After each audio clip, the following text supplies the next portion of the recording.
eye of death, but again to the chamber, they have to get this magical key, and half of it was given to Gungeon Rock Seeker's ancestors in the Wayveko Caves, and then the other half, well, they don't know at the moment. They recovered. We found half, but we don't know that we found it. Correct. Whoever's rolled really bad. Yep. Whoever's holding it is just knows it's a metal rod with a. I think it was Estella, and she didn't tell us. Yeah, it's true. No, I thought Estella, you had Shed a piece of paper. Yeah, you had the parchment out of the boot of the dwarf, the skeleton. Okay, yes, that's true. I don't know who was holding the key. I want to say that was Preston because it dropped off the wizard or the necromancer. I have it, yes. Okay. Yeah, so you guys know it's a semi-magical piece of metal with a gem in it. That's about it. Becca has a piece of paper that she pulled there but hasn't read yet, that nobody else knows about just at this moment. Yep. And we're assuming that guy that's dead is the dwarf we were looking for, and then we decided to run through the gauntlet of mushrooms. And all the red X's is us shooting them from afar and then dying. Bloatering them. Yeah, actually. We caused a nice little fire explosion right here with these two red ones because we shot them and they emitted this particle stuff. That was Les spores. Green.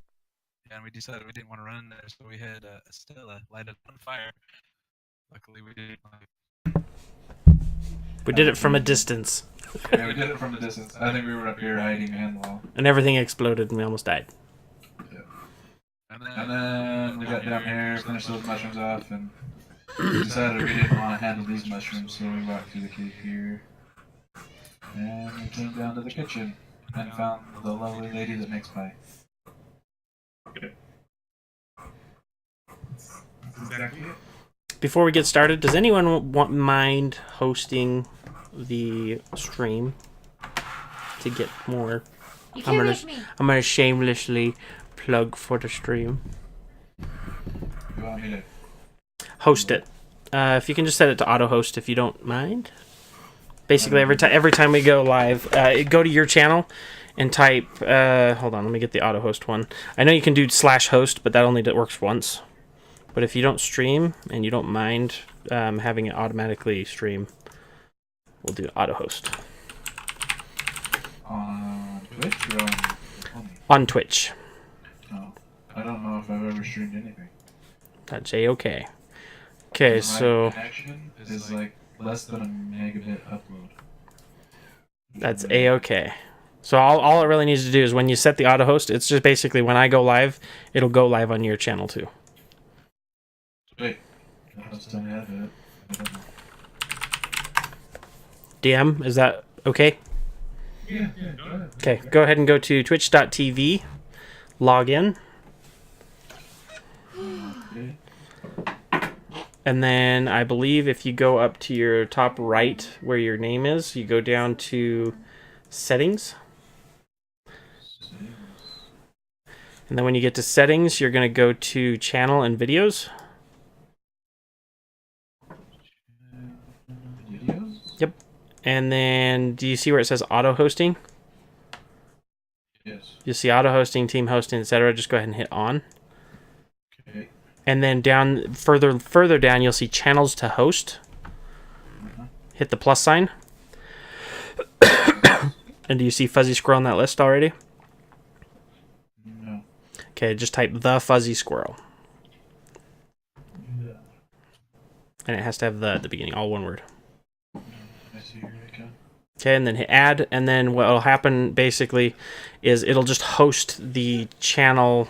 Let's see, where do they appear? Yeah, so it'll host the channels, excuse me, that you have in your list. So that way, when we go live and we're doing these events, it'll just draw more attention is all. Sophia. So all I have to do is turn the auto hosting on, Yep, that's it. and then what's this auto host channel similar to yours? I don't have to remember. You can turn it on if you want. But if you're not doing anything else, then I just keep it turned off. Sophia. Because the more eyes that we have on it and the more things, then the more traffic it gets in Sophia. the stream stuff. I probably have 0 followers. That's okay. So, It's more of a body count thing than anything. Sophia. Because then it's more. Because if you have like 1 or 0 watchers, then it will, you get pushed to the bottom of the list, if that makes sense. But if you have like 2 followers or 2 people watching actively, then you jump up to the top of the list. So, do I need to do anything, or Nope. like as far as go watch it? I mean, you can keep it open in the background if you want, but if it's causing issues, like I just have it open and I just have it paused or whatever, so that way, for me, I don't think it counts because I'm logged in as me, but for other people's, that is all. It just helps. Is there a way I can see that it's hosting me? Just to make sure it's pretty. Go to your channel. So go to twitch.tv/ whatever your username is. My username? Yeah, or you can click on, if you click on the top right where it has your username and go down to channel. Either one of those will work. I'll do that. And then does it show that you are Sophia. hosting someone? Hello. I'm here.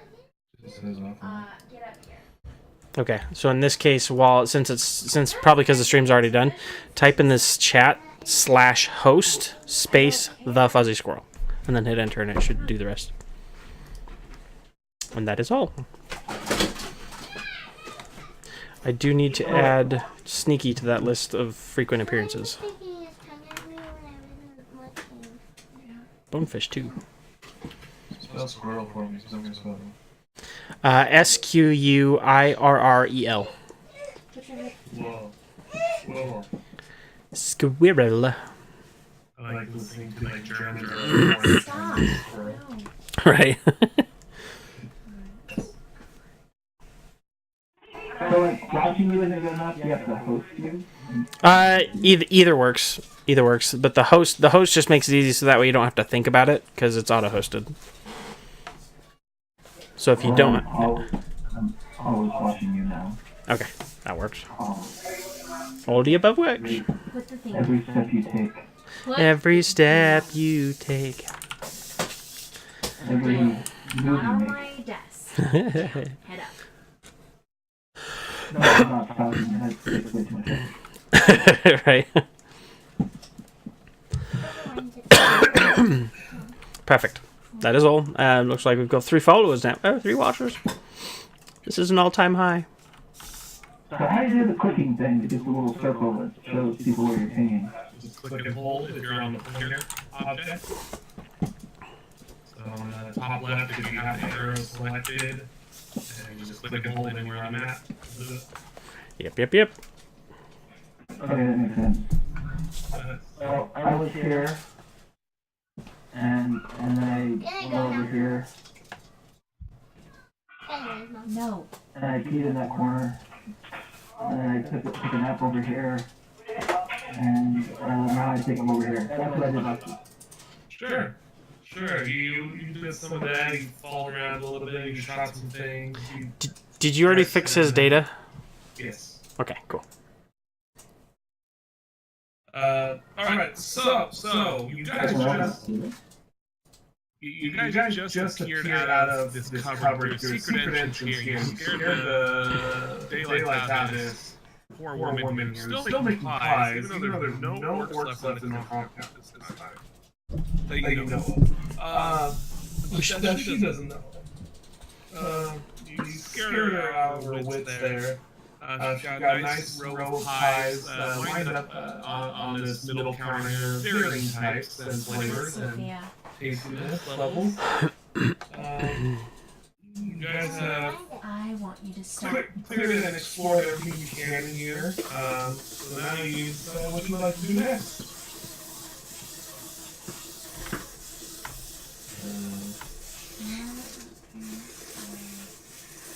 Hey, not like that.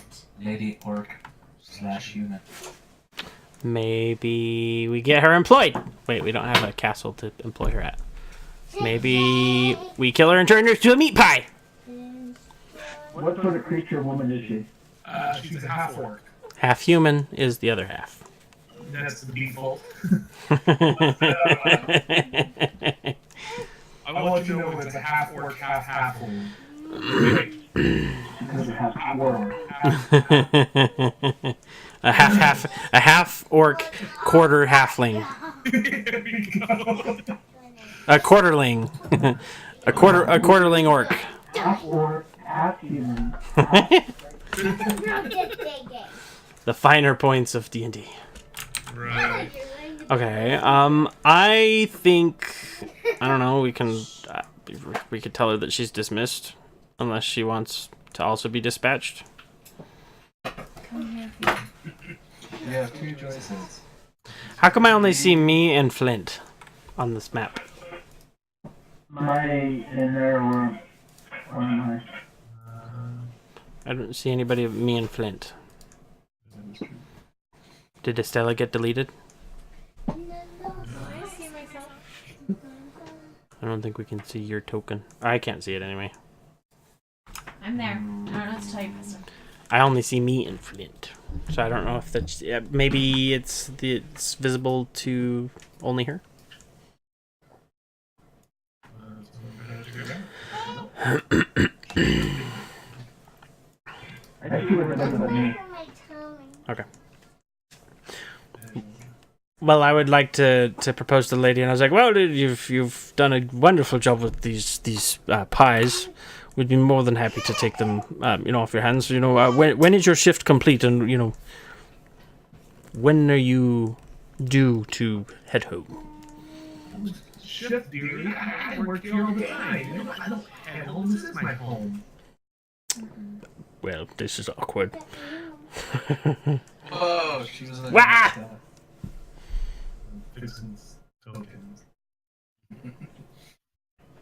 Well, I mean, what do you mean? They all went on vacation, and did no one tell you that it was vacation day? Time? Vacation? Vacation? No. He's stuck here willy-nilly. Hey, lady, you get like a permanent vacation. Out of that. Well, what do you mean? Lexi's a design. Well, everyone here, we've been wandering around trying to find everyone, and everyone seems to be gone. I really don't know what's going on. I think that girl was one super size. There. What? So it seems that we are in this compound alone. So, No. I believe someone tried to leave notice, but it seems that all of us were all in this together. We got left behind. Drat. Let's search the cupboards for alcohol and burn the place to the ground. Why is that surrounding her neck? Well, I don't know where to go. I don't know where to go. I know where to go. I'm making pies every day. Well, I'll tell you what. There's this wonderful place, not too far from here. Have you ever heard of the town of Fandolin? I've heard it mentioned from fellow guests we've had here. Well, if you'd like, I know there's a wonderful innkeeper there that I believe he would be more than happy to employ your services and your wonderful pies. Should you bring some along for the road, of course, for him to sample. Well, of course, I can easily do that. All right, then let's go. Pack your things. Alright, do you know an innkeeper? We went to Fandolin, and we talked to the dude, and he gave us the tour of Fandolin. He was the innkeeper? I thought he was the... No, he showed us the inn and all the other places, so I'm just bluffing, saying that we know of a innkeeper. But don't tell her that. Okay. Although he doesn't know who I am, because last time I looked like a dwarf. True. Alright. You not look like a dwarf anymore? Imagination. We're going to my imagination screen here. It's my placeholder.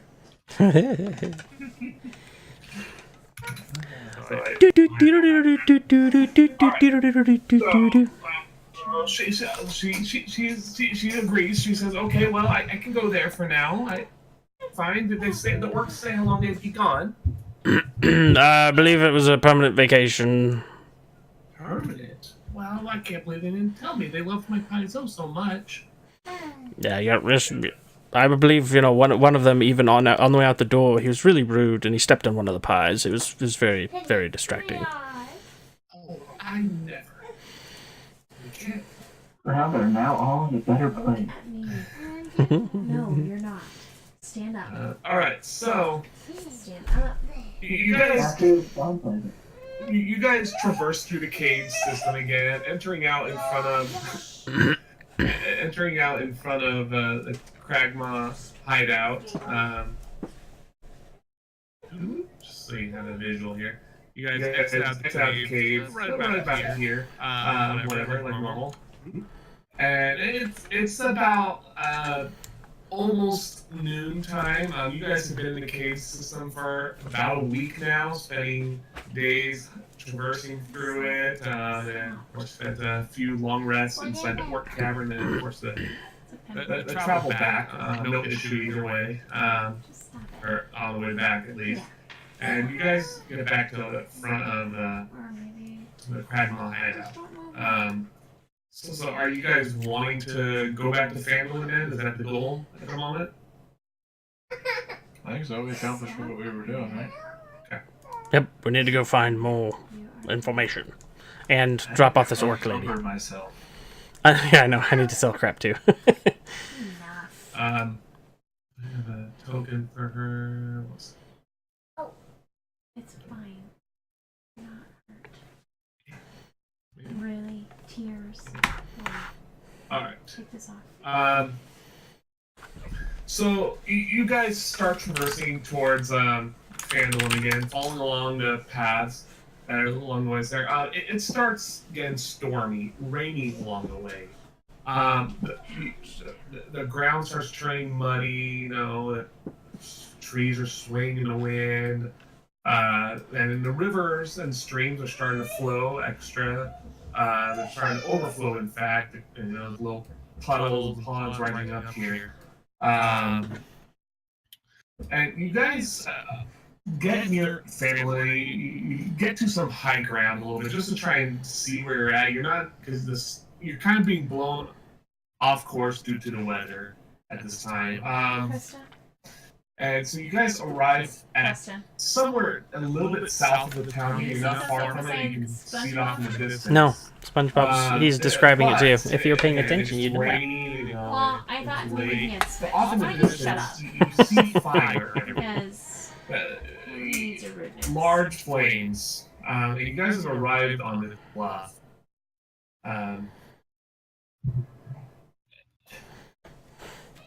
And in front of you, obviously, you're on this bluff about 10, 15 feet up. There's a natural walkway basically up this little area. You're maybe using sometimes as a picnic area in the summer or whatever. And down in front of you, just to the north of you, at the bottom of the bluff, you see a person crawling towards you who has, you can tell from this distance, many wounds. About this time, about the time of the day right now, it's starting to get evening. Dusk is falling, and again, the rain is coming down. So, what would you guys like to do? How far away from the person that is? So he's at the bottom of the hill. You guys are up so about 20 feet away. But it's dark enough. You can't make out any details or anything of him. You just hear him grunting and crawling. Can you tell that he's injured? You can, yes. You can tell that much that his clothes are torn and everything. We can't tell who he is, or No, it's too dark to see those kind of features. should we approach cautiously? I definitely go stealth. This is more like I think it could be a trap. So I just go stealth without telling the group. And I want to go around and see if I can see if there's a trap or anything set up. Okay, so go ahead and roll a stealth check first. See how sneaky you're being. So.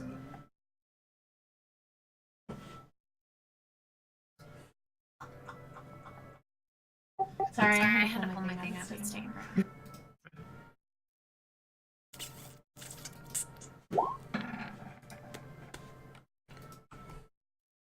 All right. So with rain and coming down, it's about a drizzle at this point. You can definitely hide your sound and everything if you're going around, but people can easily see your footsteps and everything in the muddy terrain. So be it where that, and I'll let you know that that's anyway here. All right. So where are you looking to go? So all around, you're up on a bluff. To the west and curve around to the north and heading off to the basically east is a river that's kind of overflowing now. You have tree shrubs all around you.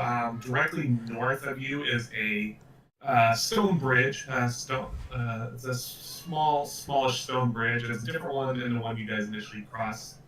Or different from where you left the village. About 5 feet across the moment here, and that's about 50, 60 feet away.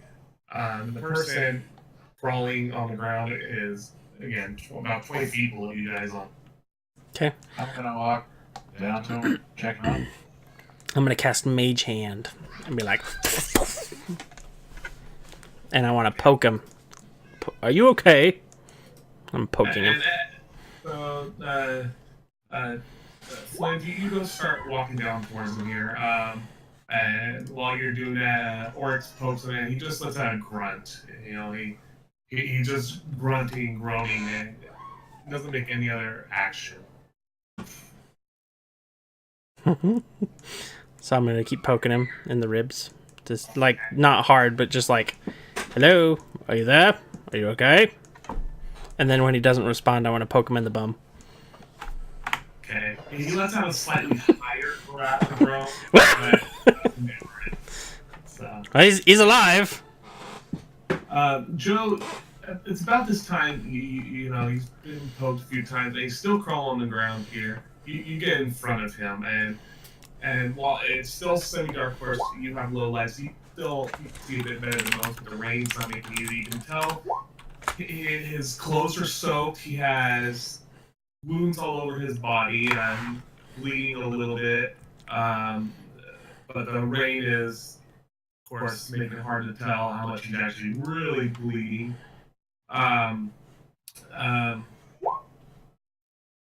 Okay. Yeah, so he's soaked to the bone, basically, due to it being outside in the weather. He's muddy, but he's making no motion other than just trying to crawl. And when you get closer to him, he starts crawling towards you, because he notices your presence, and he starts crawling towards you. Do I recognize him? Do a character sheet set.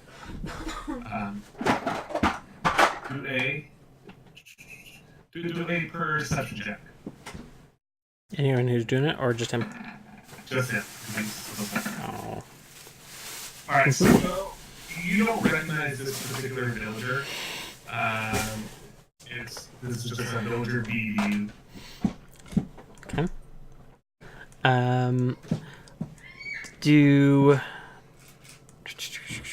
Can I look at... I want to see if I detect anything...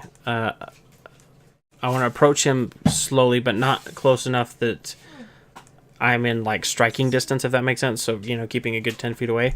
And I want to see if I can detect anything magical in nature about this person. Like, if they've got some kind of curse on them or something. Alright. Like exploding corpse kind of curse. Right. Go ahead and do a cannon check. Okay. Can I do a medicine check? Ephraim says he'll be on about 8 o'clock. Ish. And yes to your medicine check. Oh.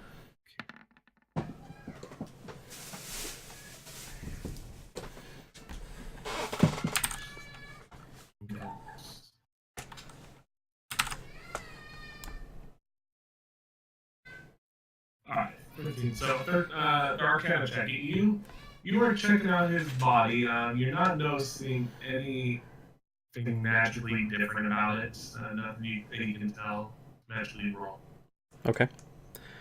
Joe, you do a medicine check, and what are you checking for on his body here? Like, what are you looking for? To see how severe he is, if he needs. So from what you can tell, so about how far away are you standing? Would you say? Well, I thought I walked up to him. Right. So are you right next to him, or are you a few feet? Yeah, I just started walking towards him. Okay. I assumed I got right up next to him so I could check him out. Alright. So you start walking up to him, and you can see he has very deep wounds, deep gashes. You're not entirely sure what they're from, but he has deep gashes all over his forearms, his shoulders, neck area. He has what looks like chunks of his flesh missing from around his like upper shoulders and neck, around that area. His back has deep gashes and everything on it. His legs near the calf area also have very deep gashes on it. And as you're examining him, he's examining. He starts groaning, and he starts and you can barely make out. So go ahead and do do an insight check for me, Joe. Insight. Okay. So he's groaning too low, and you can't understand what he's really saying. Flint, what's he saying? I can't hear over this blasted rain. I have no idea.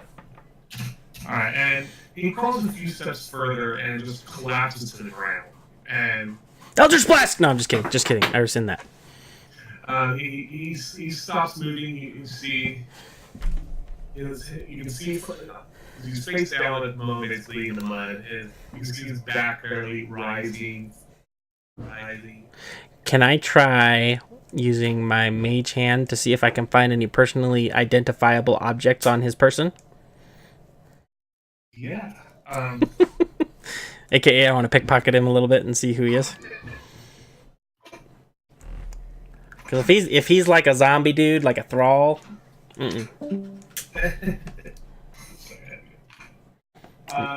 Eldritch blast that sucker before he stands up. Go ahead and do a sleight of hand check. That's definitely. Woo! Alright, so you guys stepped a little bit away here after he collapsed, just more than a few feet, and you're prodding and poking him at the moment, trying to see if you can find anything that resembles something that you notice. And as you do, you happen to pull out a little basically necklace you see on him with a symbol that it has a little symbol with a B on it. Like the letter B or like the insect? Yes, the letter B. B. Do I know anyone in town that starts with a B? That has a surname of B. So, Joe and Orc, go ahead and do a investigation check.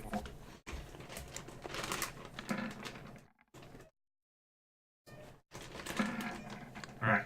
So, you guys are thinking about this, and you realize his features are so ragged and you didn't realize first, this is actually Elmar Barthen. From Barthen's Provisions! That's right. The man who owns the trading post in Vanland. Here, you recognize the symbol on him because it's the same one as on his torso. And it's on his pendant, basically. Barthen! I call out. And Attempt to stabilize him. you can go ahead and do a bit of a medicine check. And he groans, he looks up at you. And as he does, Joe, you attempt to stabilize him, but then his head just plops back in the ground. He stops breathing. He dies from blood loss and trauma. Okay. I want to take the necklace and I want to pocket it. Boop. Sneaky asks, is there a path and everything behind him? So Sneaky, you can tell from looking down below, you can see drag marks where he's been dragging his body. They lead back north across the bridge. And let me get you guys on our map here. Do it. You guys just see him. He is there in front of you. Can I check his boots and stuff and see? Because he is a well-off man. I want to see if he has anything magical. Chaotic neutral. I'm sorry. I don't mean to be a douchebag. That's fine. Go ahead and do an investigation check on him.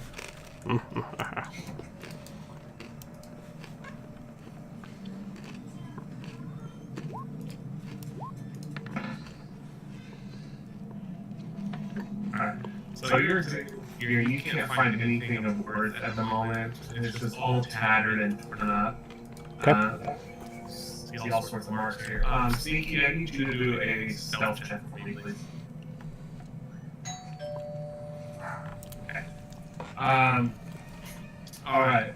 So Sneaky, while you're over there, you happen to get closer to the bridge. You see drag marks here. The bridge itself kind of rises up in a arc, kind of like this here. So it's maybe about 10 feet high, maybe at the highest point. They're off the ground, so of course the river can't flood it out. You're at the other end of it. But you see when you're looking around, there's just a big old drag mark from where he has been walking, or dragging himself away from the village. And so at this point, the village is to the north of you guys up here. Okay.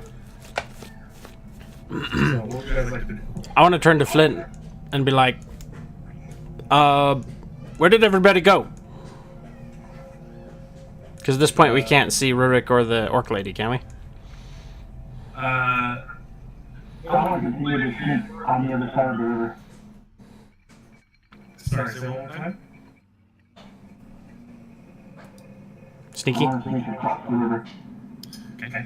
Well, we'll take you to that. So at the moment, Becca is she's trying to be stealthy right there, but I don't know. She's moving the moment here. The Rourke and half orc are still at the top of the bluff at the moment. Okay. Is Estella showing up for anyone else? She's not showing up for me. Sorry. Just FYI. Anybody else missing from your screen? I see everyone but Estella. Same here. Why is she having issues?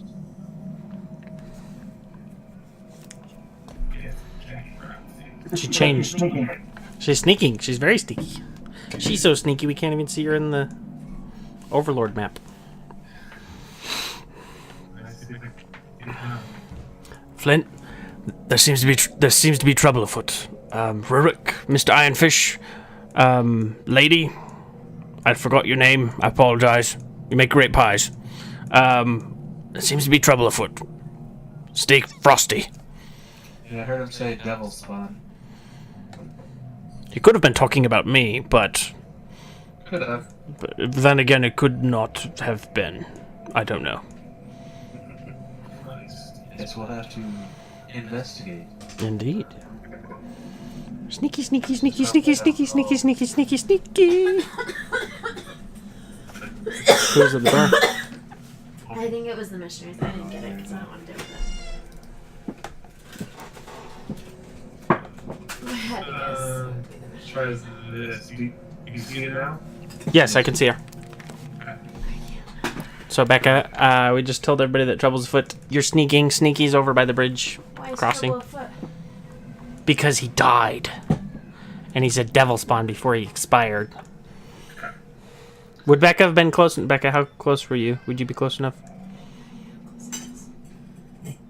So, Okay. alright, so sneaky, Becca, what were you doing with your stealthing too? Sorry, I didn't keep up.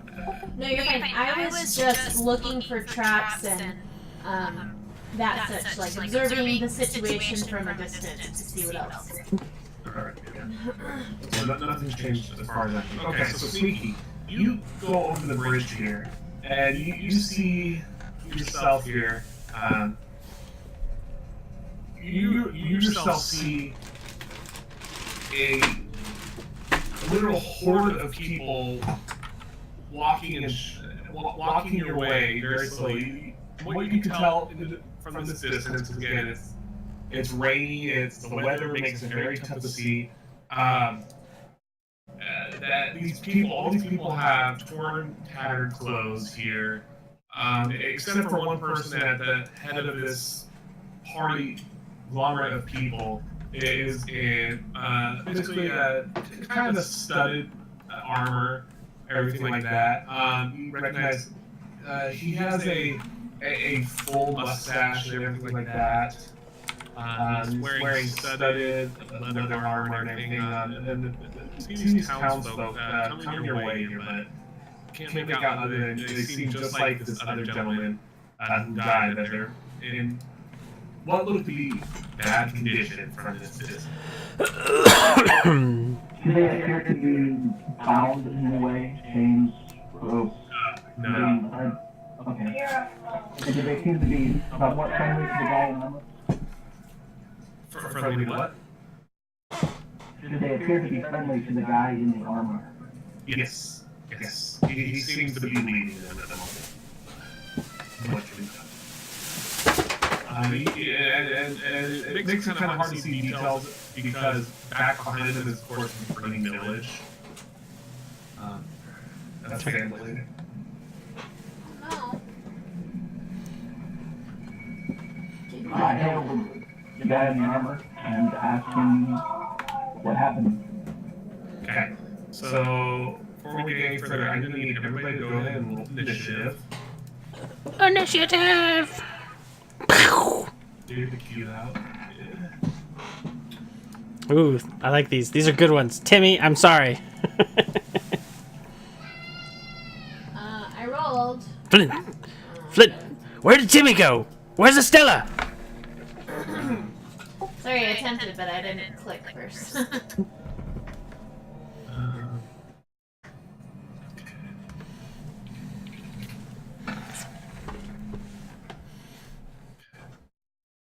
These guys are zombies. We don't know that. That's 5 of them getting.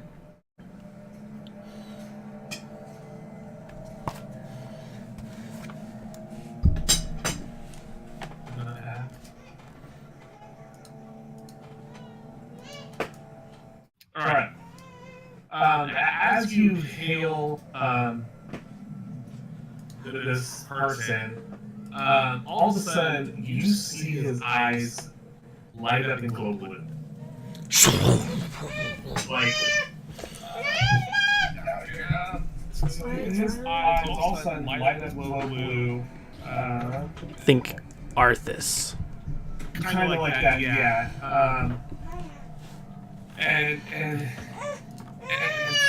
what you can tell from this distance, he starts speaking to you, and you don't recognize this gentleman yourself, Sneaky, but the other people, or the rest of your party, would know him as Sildar Winter here. Show you some magic. Wow. The map's still supposed to be black. Yes. Until I fix it. Which I'm trying to do. One-handed. Do the magic. Magic. Alright, so you see this guy, he's all black, and he roars out a command and points his sword at you, and all this basically little horde of people start shambling towards you. What you guys have encountered is a zombie here led by a... Yeah! I mean, I don't know yet, but that's okay. I will soon.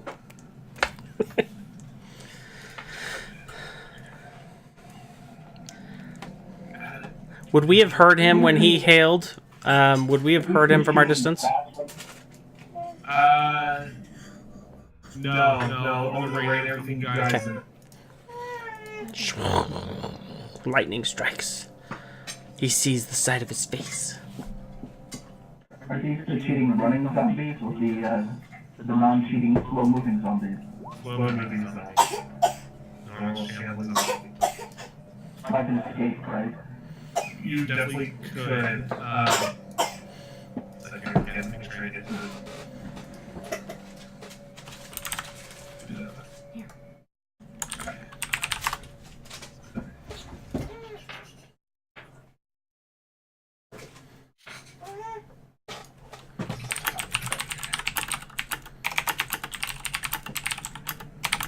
Holy crap.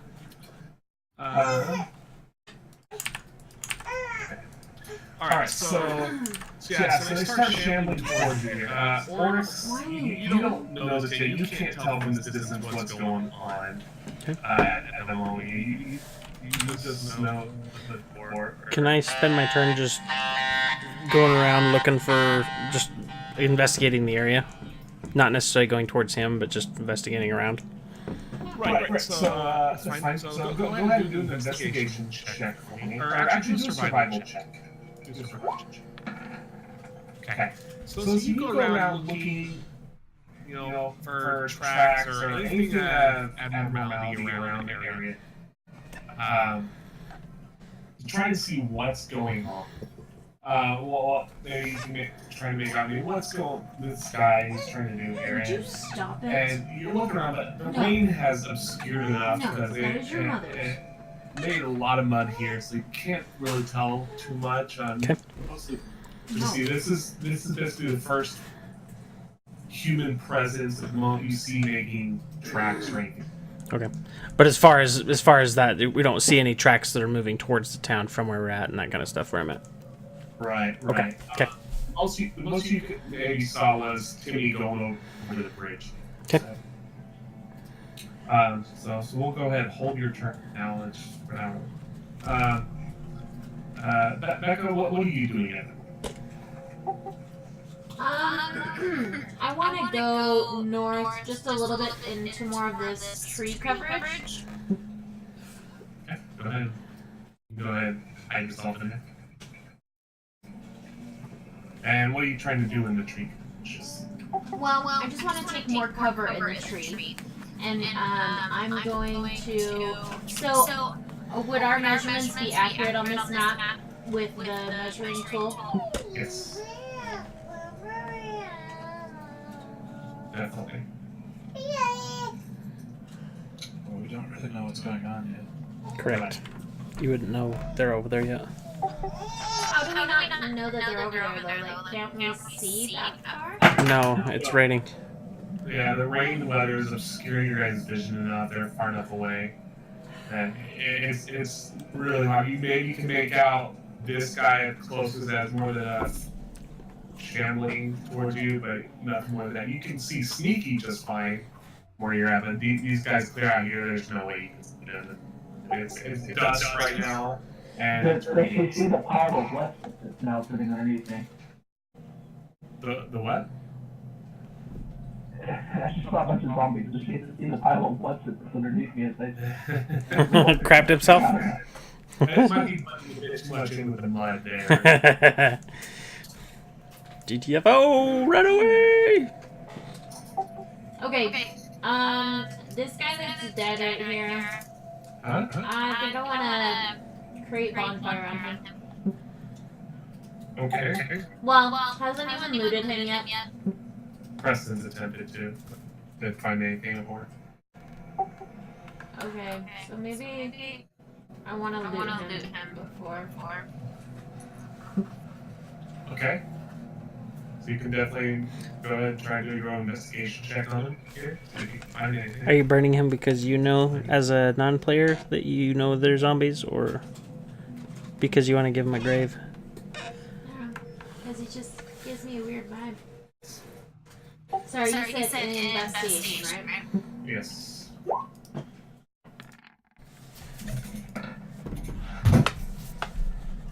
Let the Bodies hit the floor. Alright, so just like Preston, you didn't find anything of value or ladies too tattered or anything.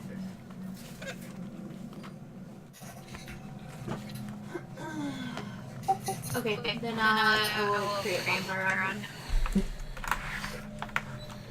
Because he just gives me a weird vibe, and I don't want like us to be focused on something, and then you know he comes and he stabs us or something.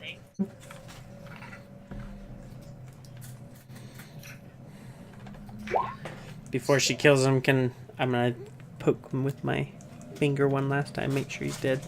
I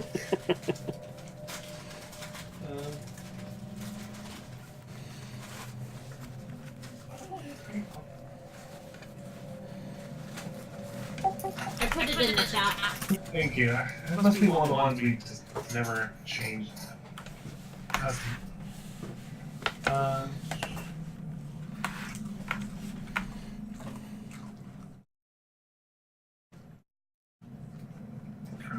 No more. You have. All right. No, So you all these create your bonfire on it, and the person's clothes. They catch fire, but not much else. It's almost too soaked to do much. And around this rain, turn around, just turns it into the most you can cast out of bonfire is a small kindling fire, basically.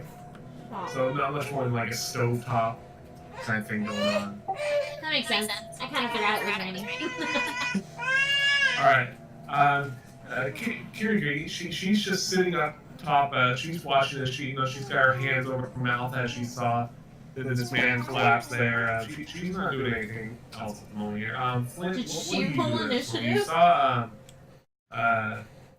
Estella try and light the person on fire here in front of your eyes here. I say, why would you do that? Viking funeral, I guess. Yeah. Heebie-jeebies. So I kind of shrug, and I yell up the slope here to try and explain what we witnessed. Okay. That we knew this is the guy we talked to that sent us on our adventure. Alright. So we should be wary. So you definitely can convey that up to him, no issue here. We'll come back around to you here a bit. Alright, so on the other side of the map here, only Sneaky can see this. You guys, Sneaky, you see this basically Solar Hallwinder white. So the white is a form of undead that comes back from Zent. You guys don't know why or what happened yet, but he got turned into this creature here, and he's leading these horde of zombies. And so he, of course, called out and pointed at you, commanding zombies to start going away, shambling, and they'll go straight for you here, Sneaky, because you're the one they see. In his own right, he comes forward a bit, but he stands no more than right there, just staying away because he's an intelligent undead creature, basically in this form. So he's commanding his troops. Thank you, Benny. But he does, as he stands away there, he does take this opportunity though to pull out his longbow, knock it, and send an arrow your way.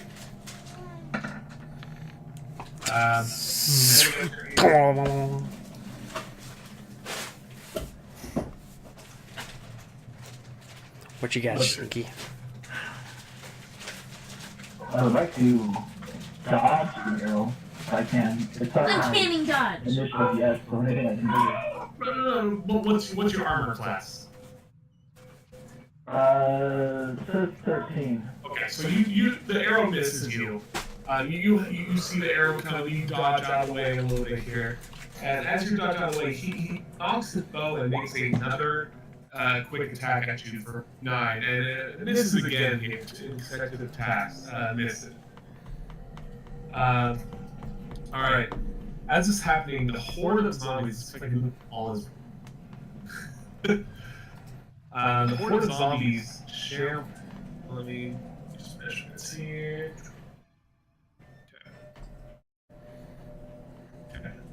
Okay.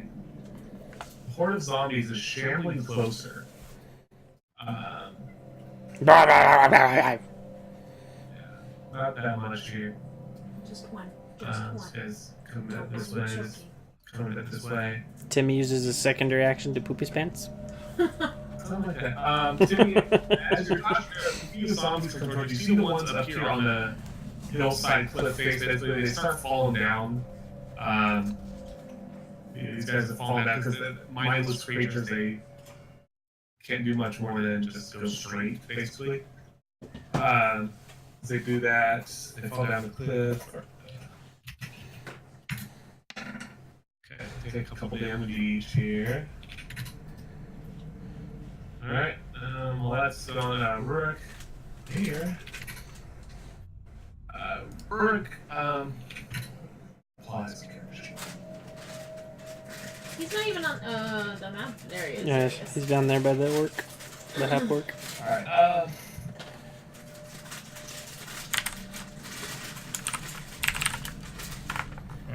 Alright, Rourke being a cleric, he senses, like you guys, something is off. His, quote, spider senses are tingling right now.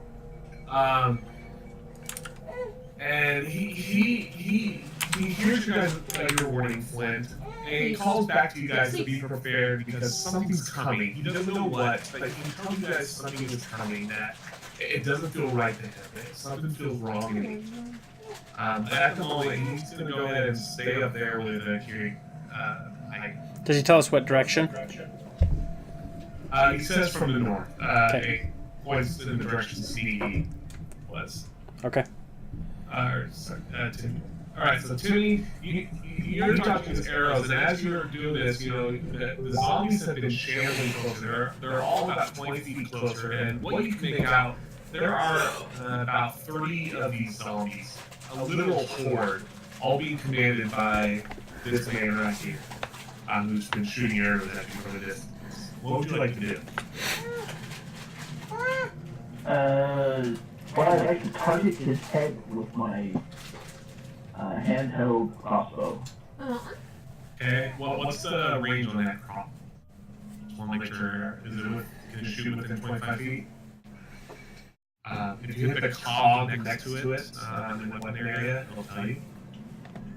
Should tell you two numbers. Yeah, I'm looking in a second. It says range 30/120. Okay, so 30 feet, so you're just within range. Okay, so go ahead and roll attack on it.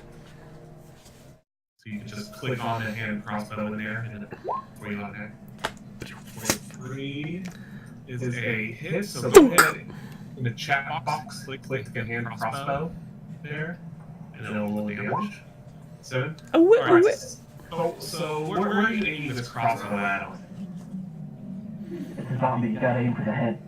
Alright, so you aim and you shoot the crossbow at the hand crossbow at Sildar, the white there. You don't know really who this is.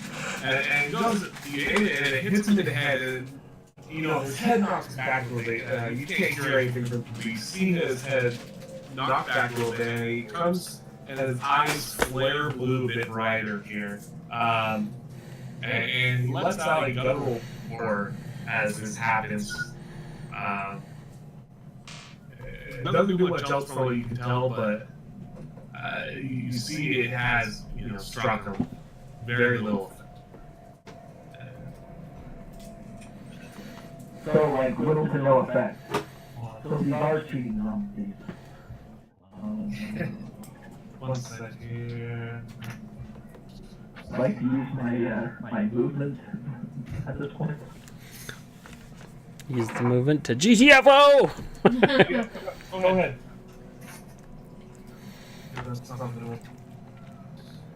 You wanna? How come you don't do your webcam? Because I'm scared looking. You're beautiful. That's for sure. You're crazy. And Yeah, that's And for if sure. I can, as I'm running over the bridge, I'm screaming, run, burn the bodies, run away, zombies, monstrosities, Alright, With that hygiene issue. So if you don't know how to measure your distance, left there's a ruler icon. You can use that to tell how far you can measure stuff. So if you want to move your full loop speed, just FYI there. So I'm checking some. I think that was about what 25 feet was. I think that's what it is. Maybe you're moving it in there, so whatever that. Possibly. But, okay, so What's he from? you run over this bridge there. You start yelling about the zombie horde and everything like this. You have caught everyone's attention at this point. You loud and clearly you said what needed to be said here. And so everyone else, you guys know what's coming. You guys can't really imagine the size of the horde. He just, he says it's a lot of them, but, you're not entirely sure yourself. Okay. And I say, curious, and I run towards it. Alright. So I can get him out there. And he goes towards it. Oh, I must get some for my studies, and I want to peer over it to see what's going on. What do I notice? I guess what's my? Obviously, I'll see everything, but will I notice the lich or no? So go ahead and do an insight check for me. Insight, okay. All right, so you notice a lot of zombies everywhere, but and you can see the blue dots barely in the distance there. It's still a bit far away from that end of the bridge. You can see them, but you're not really sure what to make of them, and the zombies are kind of starting to block the view. Okay. But from seeing in the crowd, seeing that they're abominations, abomination, you're not welcome here. My master sends his regards, and then I want to take my hand, I want to spin it above my head, and then I just want to cast as whatever gets hit first in this area, an Eldritch Blast straight into the middle of the fray. Okay, can you link this out? Yeah. Or do whatever stuff you for. So it's 120 feet, and then it is a single target. Yeah. Okay, So that's why I was asking if I could see the lich. So if I see the lich, I'd like to hit the lich, but if I don't see the lich, I just want to shoot the closest one coming towards me. Alright, so it'd definitely be this white one right here in the front. Okay. 22 against our class, right? Yep. So that's a hit, so go ahead and roll damage. Okay, and that's 4 force damage.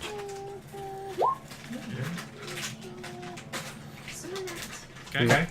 So you go, you launch this wave of force in the general direction. You see the blue eyes glowing here, and the zombies just happen to shamble just in the middle of the way there, and takes the brunt of it. It grunts a little bit back, and but otherwise it seems pretty unaffected at the moment. Okay. By all this. And then my, I guess, minor, I'd say, I think he's right. He didn't seem to take damage. Rurik! What did you throw at him again? Eldritch Blast. Stella, you see Tinny coming back. It was a crackling, it was a light and force. It was just like a magic arrow. Works, go running for the bridge and let loose a wave of force there. What would you like to do? I want to step up to the edge of the little river in front of me, and I want to see if I have Thunder Wave or Thunder Clap or one of those two. Okay. Looks like Thunder Wave is what I have. You have, it comes out from you. Yeah, so I'm gonna do Thunder Wave. How far does it go? Okay. Lean down.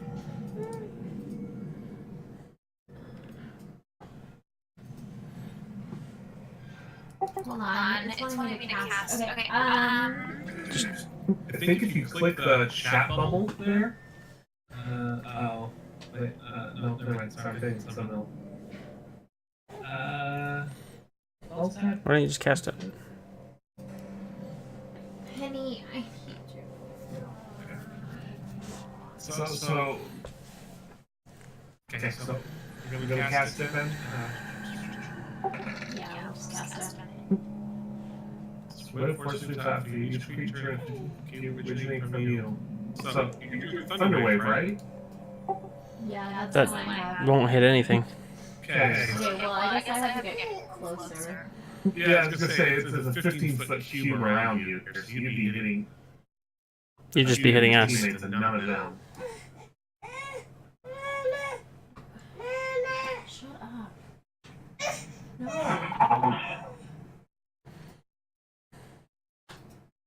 Okay, so, can I go into the water and it would it be difficult terrain, or do I get to walk the same distance? It would definitely be difficult terrain if you go through water. The water's about 8 feet deep at this point with how much is risen from the rainfall. And again, the ground's muddy around it definitely, and it's flowing semi-quickly. Not super quick, it's manageable, but it's flowing very fast, or fast enough where it would make it very tough to get it. Preston, can you turn on the lights?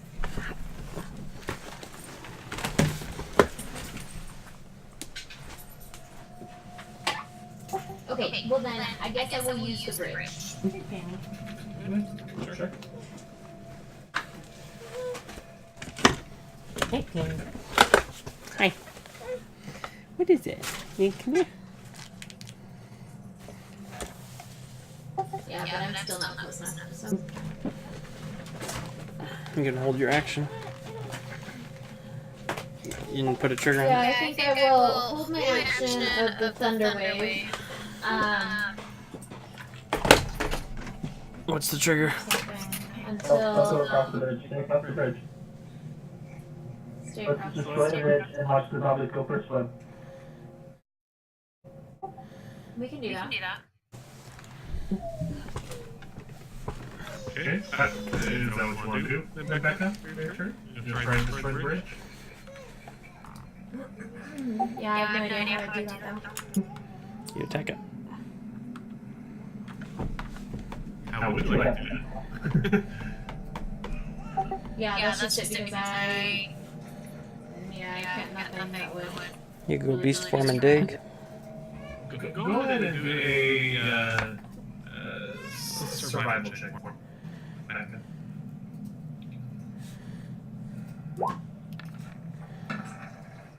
Alright, so when you're looking at the bridge, you can tell it's made of mostly stone and you know, dirt and mud that's dried and caved and sealed it together. It's not a very sturdy bridge, and it's meant just to be a quick way to get over that particular area from the village that this is built. Their main thoroughway is to the west of where you're at here is the main more sturdy areas, but this is just a quick, simple bridge. It's about 7 feet wide. The stones are Don't have anything about the size wet. of your head. I don't have anything to destroy a bridge. You can go beast form, Pretty dig smart with a dog. together. Um, What you can tell. Slam Surely it, with the punch raging it. river beneath it and all the You can hit it with your shillelagh. storms, it's gotta be have I'm gonna hit it with a sword. You can. So, It's not gonna destroy a bridge, it'll just poke it. Do as you wish. So, while yes, the water is raging, they kind of built the bridge a bit prepared for that. And again, as I said, it's about 10 feet at its highest point, the peak right here. It's about 10 feet from the bottom of the river. So at this point, rivers is enough where it's maybe about 2-3 feet above the river. You definitely can see that the water's eroding away at the base with how fast it's flowing because it's just mud along the base. But there is some rock there, but that was built as part of the bridge.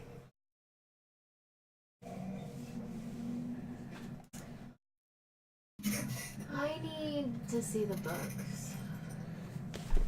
What? Alright, If you'd like to hold your turn as well, you're welcome to. I'm just gonna be at the bank of the river and hold my turn with Thunderwave until a zombie gets within reach. Do you want this creature manual? That's fine. It's back on yours. Well, I don't know what you're looking for. So which? Okay, so that's gonna be your trigger then. So if the zombie comes with range, you're gonna let that off. Yeah, that sounds good. I need to know about leveling up. Half orc female, she hears the cries of zombies. I wanna. She gets really great up there. She brought along her trusty frying pan and butcher's knife with her. And so she pulls it out, ready to get prepared here. But she doesn't have much in the way of armor or anything, so just be aware of this. Otherwise, she's just setting and getting ready. She's not much of a fighter, but she's a great fighter. As you guys know, she trusts her with cooking hand and all. So she's going to come down there and sit next to Flint for the time being. Flint, you see Kira Green come down next to you. You know, she one hand's doing the Aren't we right level hand, 4 the now? other wielding a chef's knife. Very What? sharp Are we looking, level 3 or deadly. 4? I don't know. What level are you? Should be level 3. I'm level 3. Doing work stuff. I assume you're level 3. And Stella, you can't really see her too well from where you're Is at. it your D&D that we just leveled up? Yes. What would you like to do? We leveled up at the beginning of the last one.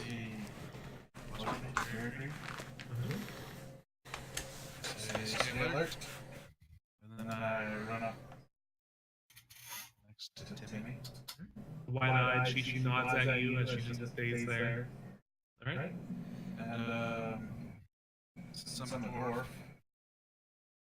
And then give a stone. I'd like to inspect the bridge. See whose weaknesses. Do you have masonry? I think you have masonry, right? Yeah, I have proficiency in masonry, and I also have mason's tools. Okay. What's the ability? Stone cunning is a dwarf. Okay. What's stone cunning do for? Whenever you make an intelligence history check related to forge and stonework, you are considered proficient in the history skill and add double your proficiency bonus to the check instead of your normal proficiency. So 4 instead. Alright, go ahead and do a investigation check with advantage. What are you looking for? Okay. So you're looking at this bridge here, you know, you confer with them about maybe which thing you guys should do here. And you see right on this side of the river here, you're looking around here, it seems that whoever built this built it a bit lopsided to the keystone instead of being in the center. It's on that half, like, so you got halfway point and then it's halfway at the halfway point to the other side of the bridge. So about 3/4 of the bridge over is where what you can tell from your skills with masonry that is the keystone that's holding this bridge together.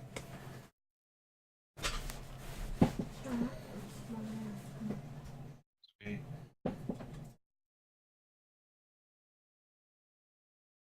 So I will inform the group of my findings. Okay. Anything else you want to do for your turn? I don't know if there's anything else I can do. Alright. The white. Sildar Hallwinter. He, of course, took that crossbow bolt to his face there. Sneaky, make sure you reduce that from your inventory by 1 there. Keep track of that. But took that crossbow bolt to his face there, and of course he let a howl here. and he decides to get closer here. Of course, he stays with his troops, but he gets a little bit closer here. And as he does, he see Estella waiting on the banks there, so he readies his bow again and fires it in her direction. Twice. Fires it twice in her direction. 20 and 16, Becca? Guessing one of those hits at least. Yeah, both of them. My armor class is only 13. Okay. Okay. Alright. So he rapidly fires off 2 arrows in your direction here. One of them scrapes by your arm there, leaving a gash, but the other one goes and pierces it into your the forearm there. So one arrow goes past the arm, leaving the gash, and the other one actually goes into the arm, the same one that just got hit there. So you take this arrow right into your shoulder or your arm there, dealing 15 points of damage to you. 15. Sorry, what? Did you say 15? 14. Oh, okay.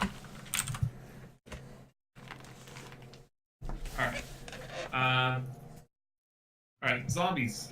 Zombies' turn. Zombies are shambling closer again. And the first of the zombies.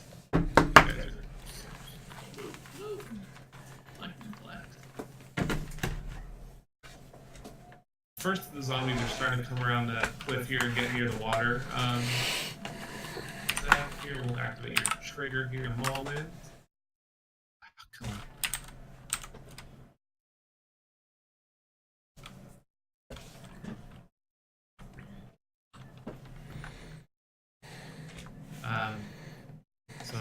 So real quick, so Becca, you see 2 zombies get within your range here. Would you like to let off your trigger at this point? I would.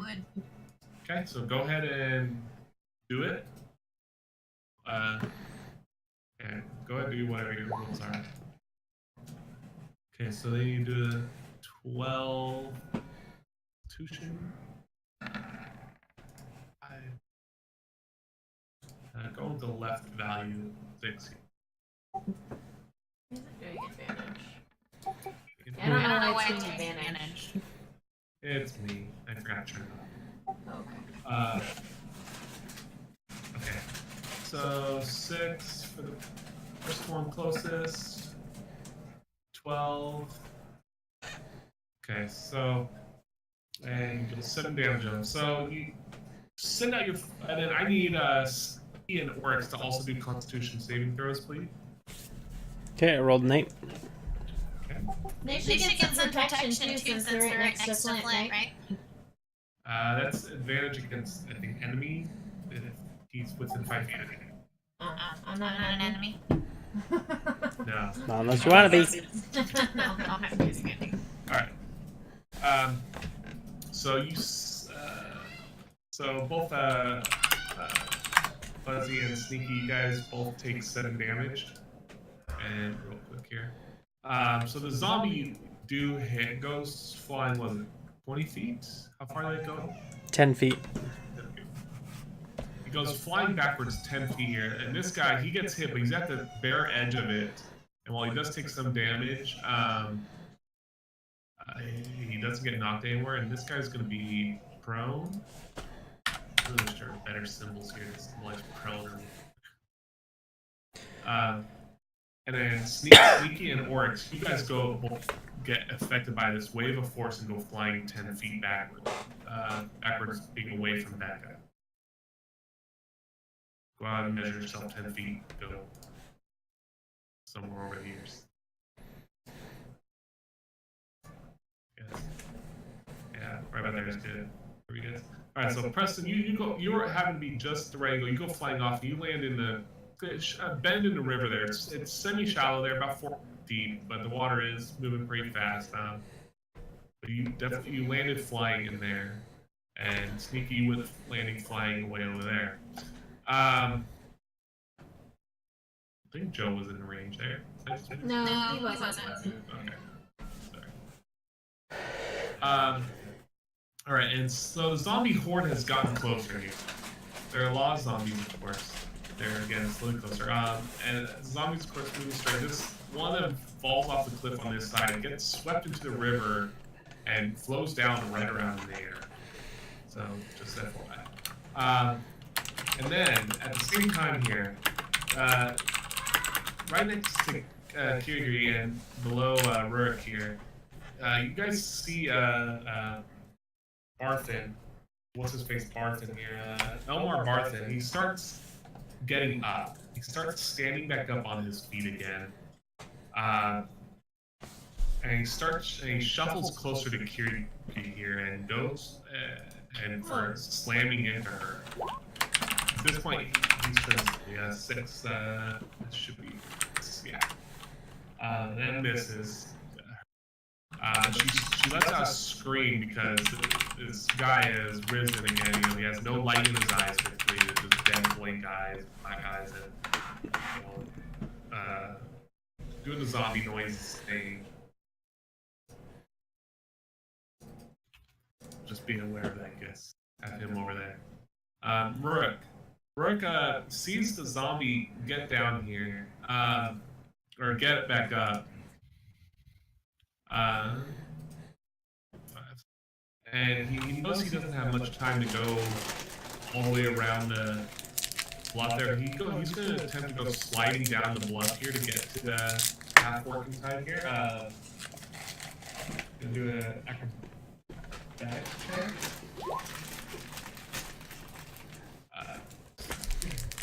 Okay, so he goes and slides down the bluff here, ending up right next to the zombie, and swings at it with his mace. Trying to get off her. But unfortunately he doesn't have his footing just right and misses just barely as his mace was swinging by the zombie. Timmy, you just got blown back by this halfling here. After coming one of the zombie. What would you like? I would like to go and attack the keystone with my, what's that called? The little flip-up thing that comes with your standard axe. Yep. It's in your backpack. It's bully pin. Alright. So go ahead and roll the attack. And do it with... Yeah, go ahead and roll the attack. Do you want me to do it with advantage or something? Or? Yes, sorry. Go ahead and do it with advantage. Because you know what stone you need to be hitting now. So. Okay. That for sure will hit. Go ahead. Natural! Yeah, fantastic.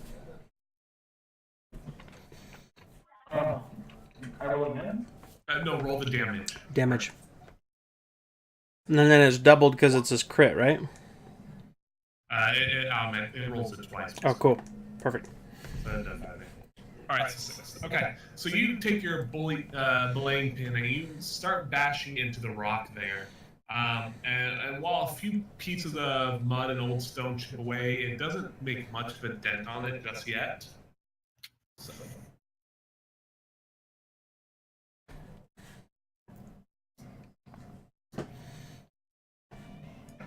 Okay.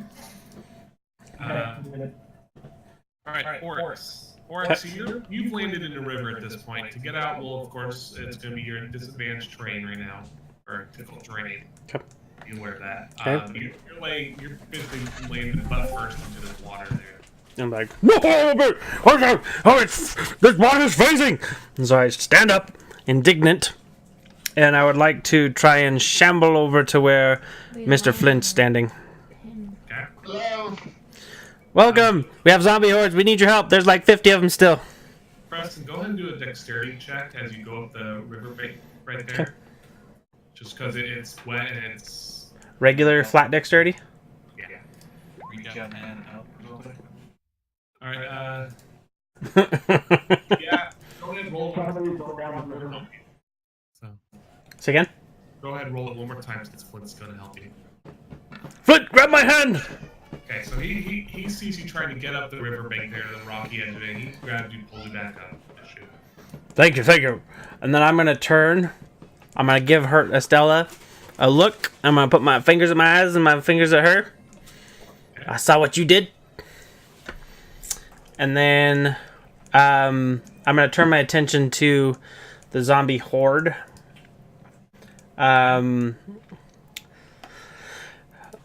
I'm gonna call out to Sneaky, and I'm just like, I'm sorry, and I'm gonna shoot an Eldritch Blast at the keystone he's standing by. Okay. Go ahead and roll for it. Okay.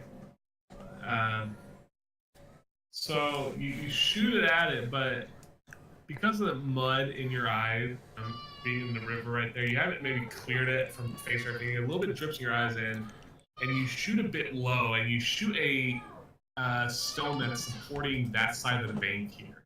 Okay. You see a little bit of crumbling going on that side of the bank there. It starts to give away a little bit. Nothing else happens to the bridge you can tell, but you've crumbled a bit of the bank away. Okay. Did my thunder wave affect the bridge at all? Because it maybe I don't know. Okay. I thought I should check. So it did affect the bridge in the reach there, but unfortunately didn't affect anything key. You hit it on the sturdy side of the bridge. Okay. So it didn't do anything of note to the bridge, other than, maybe a few petals falling. Alright, so you did that, Preston. Okay. Real quick, Ephraim, make sure you get in here if you're gonna play. Okay, so what happened basically is you guys left the caves there, and you guys start, and you took the half-orc cook with you, because basically you told her that her orc companions in the cave, she didn't know they were all dead, so basically went on a long-term vacation. So she offered to take her to the village of Fandolin to... What's the matter? ...in here at Pie. We're done fighting in the face With his foot? Yeah, they're fighting. Okay, did you ask him to apologize and tell him that it hurt you? You need to tell him. I'll be right back. And there's a river flowing here, flowing in that direction. And it's overflowed right now. It's deep, you said, really muddy. And as you guys were getting over there, you noticed this guy right here happened to be the provisioning man, Elmar Barthen, who you guys met initially in Fandolin a week ago. And he happened to was crawling towards you guys while you guys were sitting on this bluff, because see off in the distance, Fandolin was on fire. And he was crawling towards you guys. He was really wounded and everything you can tell. And so at the same time,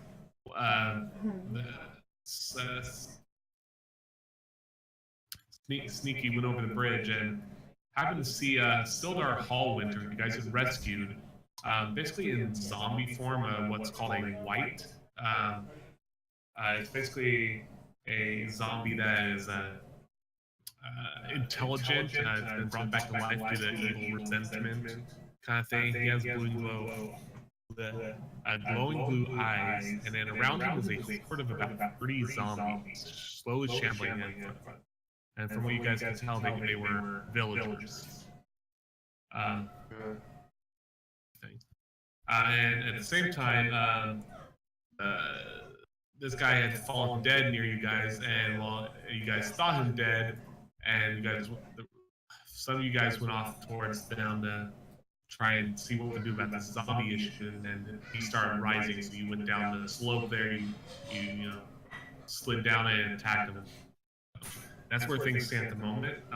Stella, what would you like to do?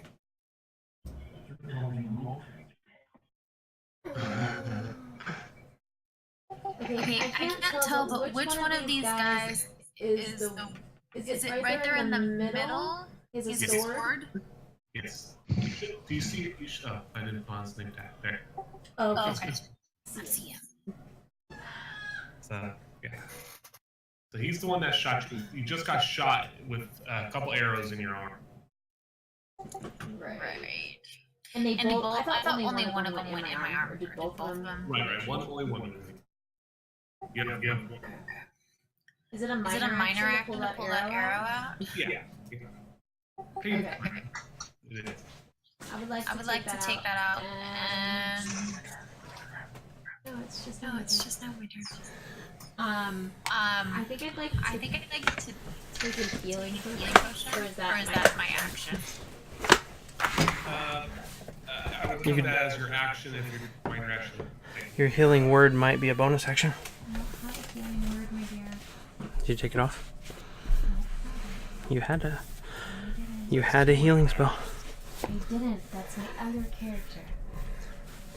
No, it's not. Yes. Very first match, you had a healing spell. Anyway, sorry. I want to shoot Swordman, Arrowman, whatever he is. I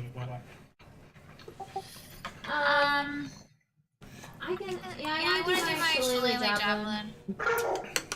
So you're gonna buff up your shillelagh javelin. Yeah, exactly. Okay, so go ahead and your attack on it. He is a hit.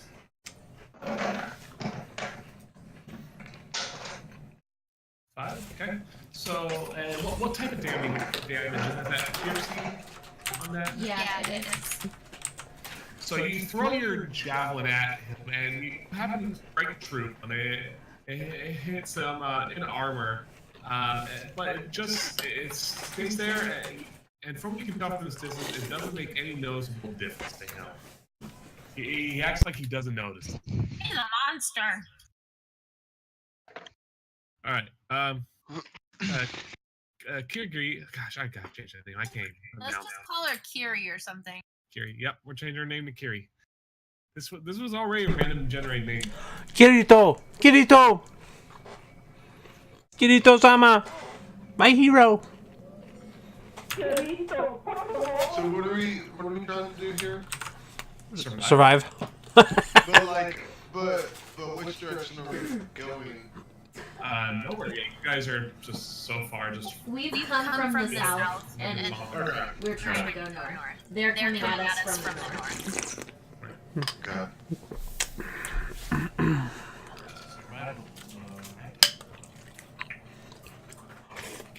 So Kiri, she avoids the zombie there and swings back at it with her frying pan. Dang, girl! And she smacks it upside the head, and lets out a resulting clang. And the zombie, it doesn't seem fazed by it though. It's a mindless creature, so it doesn't really make a difference to it. Rurik, you gotta kill them all with your holy stuff. Alright, Flint. I don't really have anything to kill them. You have turn undead? I do have turn undead. There you go. And real quick, because you're on. Ephraim, go ahead and roll your hit die. I think it's a 1d6 or something. And get your HP. Let's see, really high. Indeed. Maybe that's so we can get your HP and finish being leveled up. Is that it? Is that the one? Or did I roll the wrong one? I just hit the hit dice. -3. It'll be 6. It says plus 3 on here. But that's his hit dice. He's rolling to increase his HP. He rolls a 1d10, not plus. It's a 1d8 plus your Constitution modifier. Which is 3. Which is 3. 8, 9, 10. So it should be 1d8 plus 3. And Oops. How do we roll? D8 plus 3. You also have the convenience dice in the top left. Dang it, that was terrible. I like my first one. Alright. It just progressively went down by 3 and then 2. If you roll again, I bet you'll get a 3. Okay, so 4. We can just.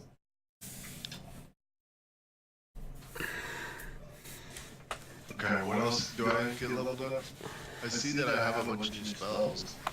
Alright, so. Yeah, so Should have done this during the week. yeah, you get to choose one more first level spell, because you're level up here, and then choose any of those 2 second level spells. In addition, you also have to turn up dead and everything I've filled in for you. Just prepare spells, so you can prepare. You can prepare 6 spells total for yourself here. You can do any combination you want. So while this is happening, do we see like a pillar of light come down and his eyes start shining and he's just filled with knowledge and light suddenly?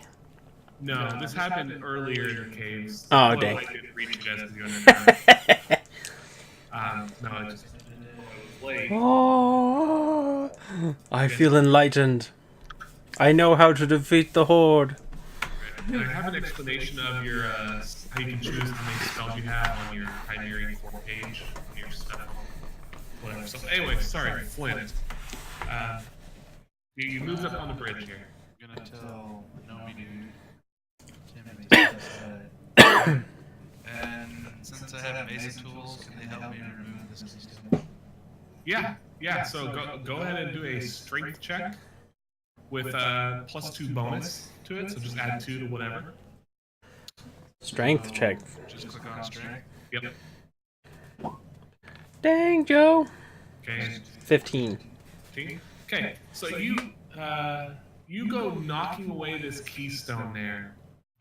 You pull out your tools here. You frantically knock on, ding, ding, ding, ding, ding, ding, ding, and clunk, and it falls out. And you and Sneaky start feeling a rumble on this bridge. And the bridge starts collapsing. You and Sneaky to both make a dexterity saving throw. Ow, snap! Whoa! That is one nimble dwarf. We're going with your left side value, Sneaky. We always use the left for the equal advantage.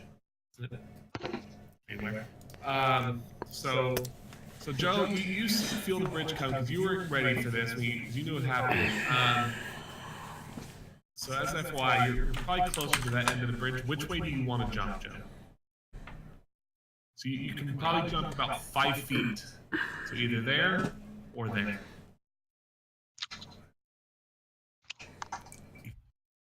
I don't know. And like reaction, I'd probably jump away from the horde of zombies, but. How big is the how big of a drop is that? It's in the water, isn't it? yeah, you're about 2 feet high in the water from the water. I'm a dwarf and I'm a combat person, so I'll just jump at the zombies. Okay. So go ahead and move yourself to right around there, edge of the circle there. Master Dwarf! Yellow thing on. Or was never mind, that was weird. You can turn it on by double. I don't know if you can do it yourself or not. If you double click your icon, you'll have it there. That auras. Did you turn the aura on? Yes. That's okay. So you successfully jump that way, but now not far from you, not within 10 feet of you are a horde of zombies, and of course you're not far away. You can definitely see Sildar Hallwinter about 20 feet away from you. The glowing blue eyes. Okay. At the same time, Sneaky, he collapsed the bridge under you. You were not able to get your feet under you in time here to get away to safety. So We're going for a ride. Yep. All right. So you start falling here, and rocks are falling around you, and one hits you in the here, dealing a decent amount of damage. So go ahead and take 4 damage. And so you end up falling in the river here. So just be aware that you're now in the river.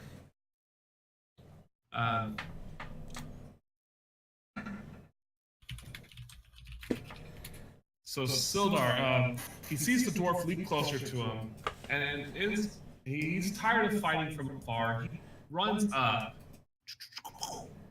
and he decides to swing at you. Bring it on, Screw. And swing at you with his life drain. So 6, I'm gonna guess, misses.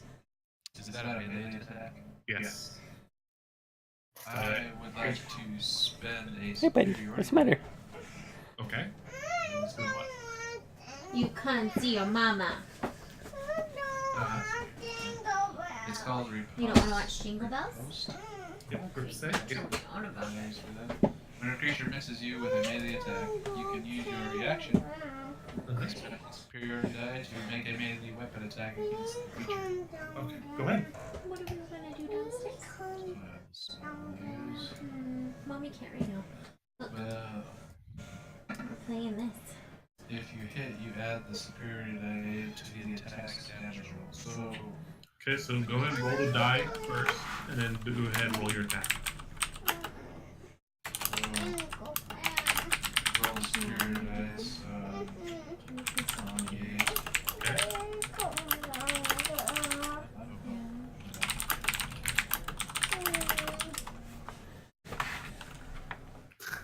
Preston. Okay, so go ahead and roll your attack now. Is that just my battle axe? Did you steal Right, whatever you're attacking with. Okay, that's a hit. So go ahead and roll your damage and add 4 to it.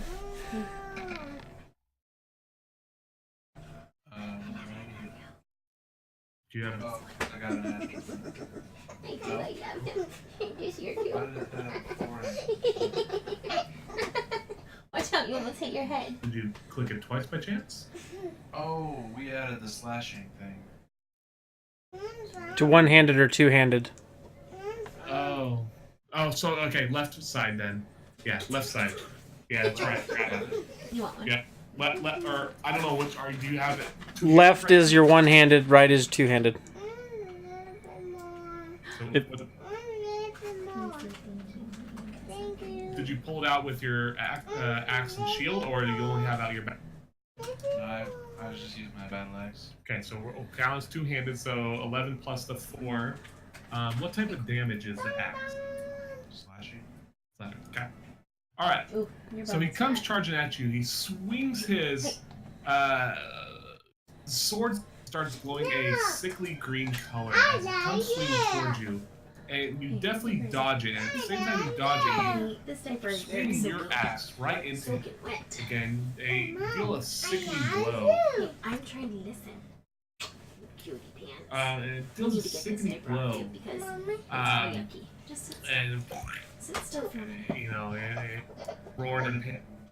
At the same time, I'm gonna tell him who I did his him. sword comes back around. Just FYI, he can do this because he has Would it. you stab you? Just letting you guys know. Sorry. So he comes back, swinging his longsword back around you. I'm gonna get off of you with this diaper because it's all wet. It's getting mommy all wet. I think it's only once per turn, right? Or once per reaction. So, There's a shark? yeah. I think Preston. that's what you said. I said that? Yeah, he said once per reaction when you're reading it. When you're reading Rip said. Hey, action. Expend once for the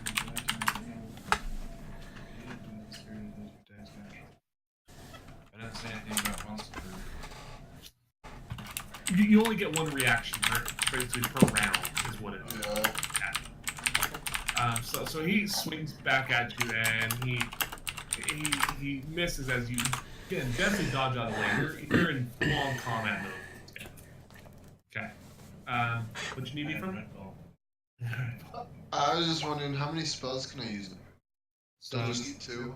you have 4 first level slots and 2. No, I know how many I can prepare, but how many can I use? That's what I'm telling you. You have 4. You can use 4 first level spells and 2 second level spells. But you can prepare 6 total spells of any combination. So you can prepare 6 level 2 spells. But Or now instead of 2 spells, I can do 6. Well, obviously for 1 and 2, but 6 total spells I can use. No.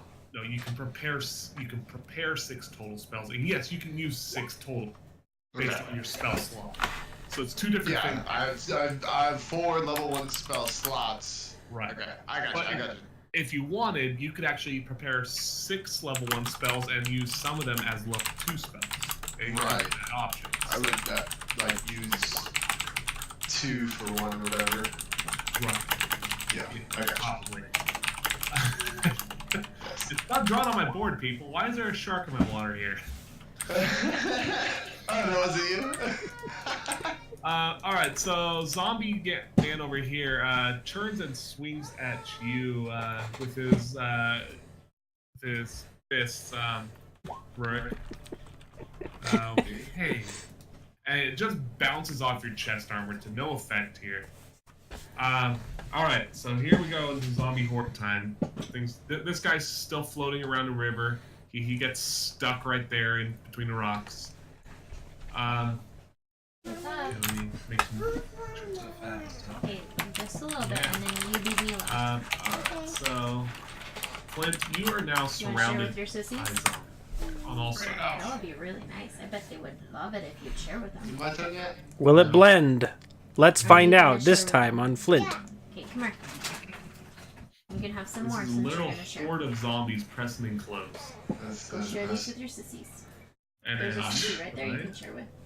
No. Share with her. I No. like people. Those are zombies. Those are people. Yeah.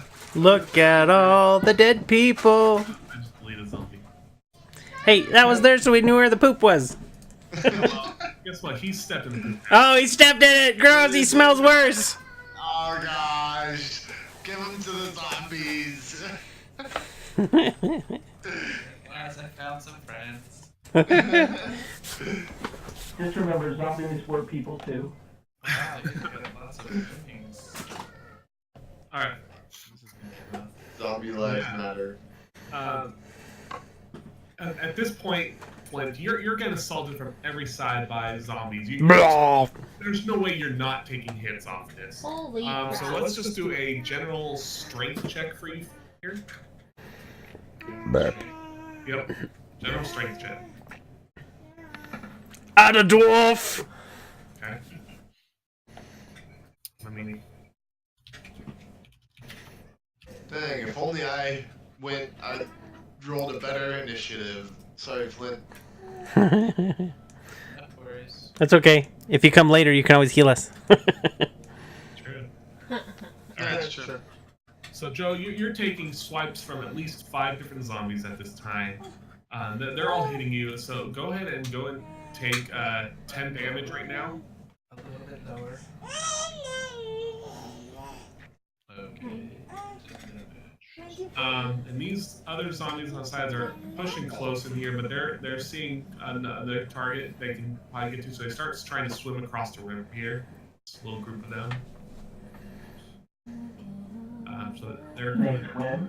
back up. Yeah, that's what I was wondering. Can zombies swim? They can. They float really well. Yeah. It's an overflowing Russian river. Unfortunately, the current is flowing from north to south. They all float on. All right. So we're at this point right now here where Flint's gonna attack. The bridge is out. Some are starting to cross now. You're getting attack rolls as Rook. It's your turn. It is looking bleak for us, guys. Gotta save the day, man. Come on. Okay, so what's up with the zombie right next to me? He's attacking you. He's attacking me. That really, really sucks. Okay. Backhand that sucker. Throw the gauntlet. Any damage or anything to him? You hit him. She hit him with a frying pan. Yes. 4 damage.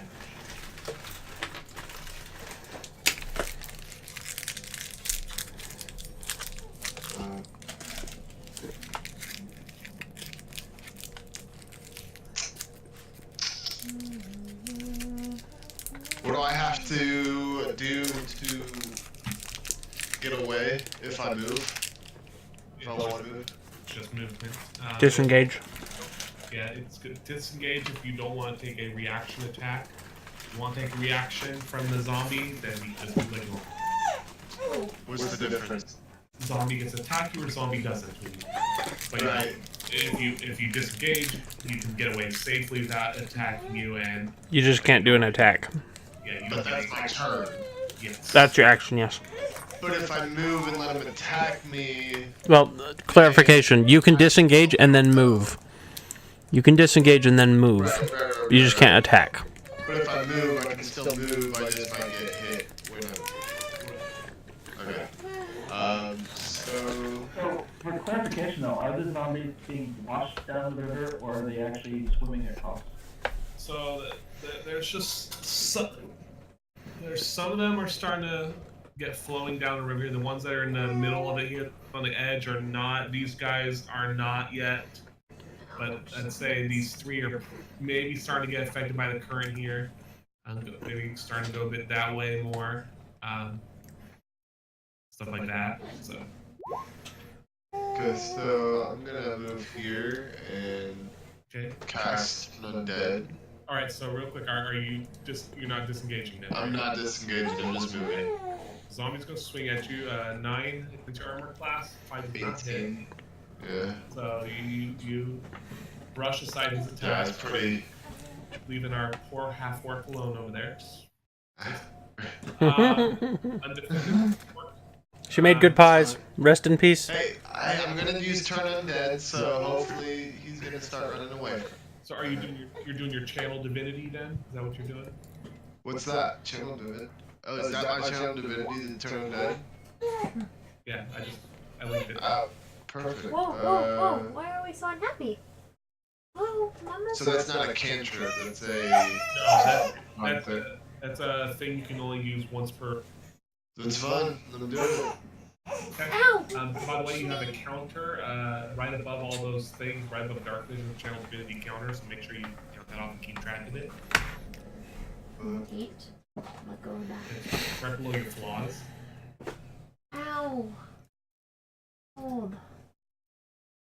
Let's do the Channel Divinity. Very Just nice. down to what, 0? Yep. So just keep track of that, just so you have your Alright, yeah. Okay, so go ahead and do whatever the Turn Undead says, or click it so you know what it does. It's above what you put. 30 feet, they have to do a saving throw. Yeah. Yep. What's your holy symbol? Yeah. Who's your holy symbol of? It's a bobblehead. Bobblehead. Okay. A party rock bobblehead, got it. Yep. Bobblehead. Bobblehead of the GM. You worship the GM. I'll get extra bonus points here. That's actually exactly what I was gonna say. So thank It's a you, fishbone. Stinky. Fishbone symbol.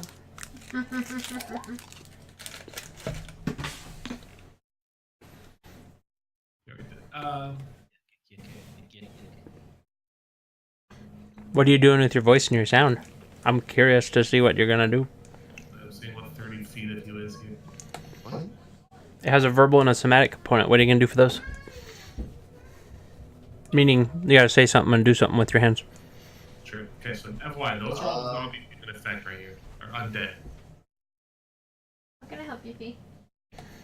So I'm gonna do. Did he share with you? You'd be like, party rock! And then put your bobblehead in the air. You guys got.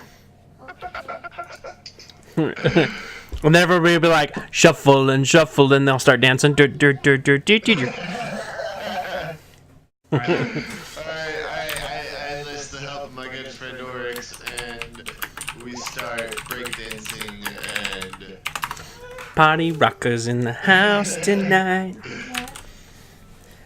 And hopefully getting the zombies to follow in suit. But they're all gone. I'm rolling in 3 groups I here. don't have any more. They're gone. You want party rock or thriller? One I can't make more. Miraculously Thriller, pretty up good. here. What is your spell save DC? 13. 13. Okay, so I gotta roll higher than that. Okay. Got half the horde. Oh, yeah, I gotta roll one more for this guy down here. gets his own. He's special. Wow, what a good guy. Oh no. What? I barely get him. Okay. Woohoo! So wait, so who all got it? Okay. So it's The two groups.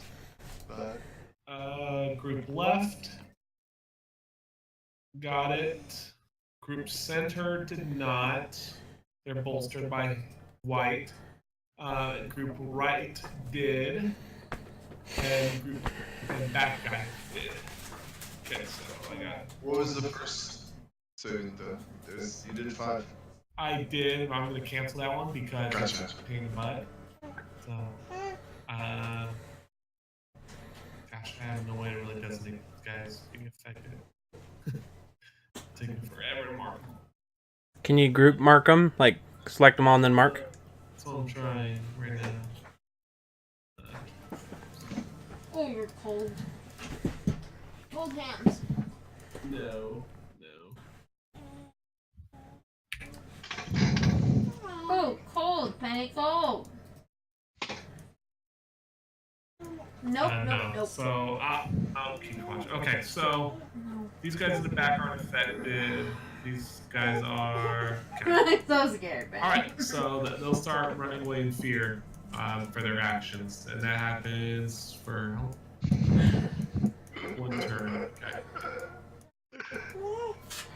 What are you doing? All right, Timmy, what would you like to do? Where am I? Oh, I'm dead! I deleted myself. How did you delete yourself? I've evaporated from existence. Right, click and do undo. Control Z's not working. Okay. Sorry. Only you would be able to. Your turn. I evaporated myself. Poof. Prestidigitation. Poof. You instantaneously combusted. Thank you. Sorry. No, you Alright, so you're among the rubble there, falling into the river. You went in the direct center of it. Hey, can I do anything after I did the cantrip? No? So is my free Sorry, power. Hold on, I guess you can. Sorry, hold on 1 sec, Sneaky. I guess you can, because that was, does it count as a minor action? I thought cantrips were minor action. No, this is as an action. So. Oh, yeah, it does say that. Okay, This would be your action. Fair enough. Okay, so yeah, it is Sneaky's turn. So I did not get swept down the river. I'm just in amongst the rubble. It's a great question you ask, because I'm going to have you, in fact, do a athletics check for me. See if you get swept down the river. Don't put it in my face. She got it from her mama. Apparently not. Well, hopefully, I mean, he's a captain. Okay, So. it's true. But no. This river's running swift enough. You're small enough. You're getting swept away towards the zombies here. So you get swept about this far towards the zombies. Unfortunately for you, they are not attacking you because they are turn undead is affecting them at the moment, so they can't attack. I would like to try swimming towards the shore. Okay, so you can definitely move towards the shore, no issue here. You just have half your move. Actually, we're gonna take it where it takes 2/3 your movement speed to do that. So it takes a lot. So you get to the shore. You come, you'll gasp in, sputtering as you get up there. Leave mommy's drink alone. But you crawl onto the shore there, soggy. I love you. Kiss your mama. Why Are are you we so wanting to proud? escape this, or are we gonna try to fight through this, guys? Well, we're gonna fight them. Just wondering what we're doing, what the plan is. I mean, I'm all down for whatever, but. Alright, Sneaky, would you like to do anything else? Do an attack action? Or, I mean, did I lose my weapons or anything? Or... You still have your gear on you. You held on to them tightly. Darling. You're an experienced person on the water, so you know having pieces of string tied around your waist connected to your weapon, You are they can being a easily slip giant on off and perv. save your weapon going through the deep seas many times, so you keep that method point here. Oh yeah, you would have been next because you rolled a 19, really, babe. Shield, that's the main guy, right? Yes, But you believe Sildar. yourself. Gooseberry. Penny, Belen. Enough with the hogwash. Can you see the arrow that I'm making with the diving pool? Yep. Okay, so is that a clear shot? No, definitely not. You have this zombie in your way.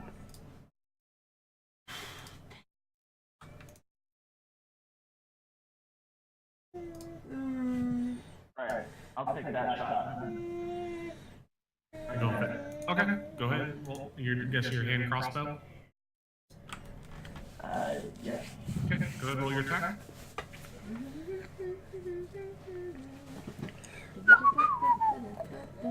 Okay. So you attempt to shoot off your hand crossbow, but the string on it maybe is a little too soggy and it just flops the bolt off into the water there. Like it just like a plop.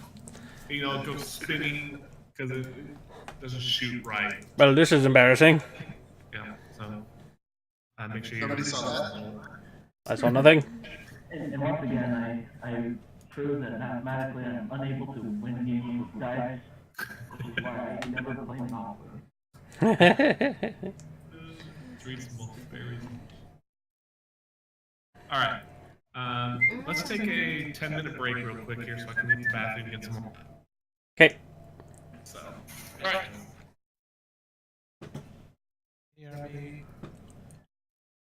I'll save you, Joe. What about me? You don't need saving. You'll just kill. You're just gonna burn them all. I can't. It's raining. Tried it already, remember? Then use electricity. It's wet. I don't have electricity. Thunderwave.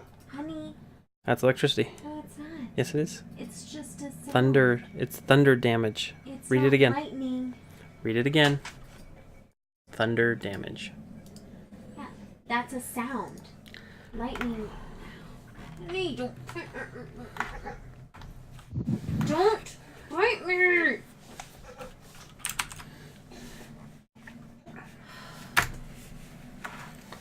Just a boom. Audible. Are you a puppy? So why doesn't it say sound damage?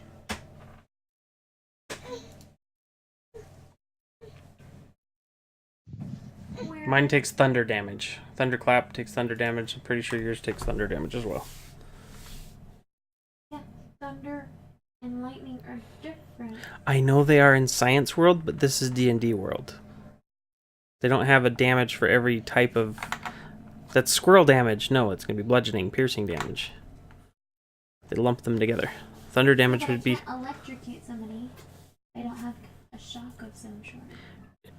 It doesn't matter. Yeah, Your bonfire sucks because it's raining. Doesn't mean all your skills suck.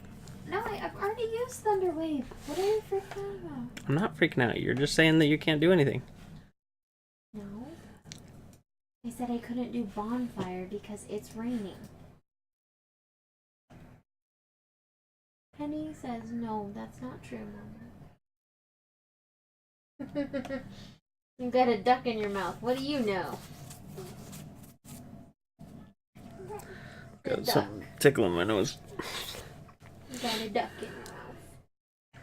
Did you see that video of the guy with the ducks torturing his roommates? Look at my Facebook.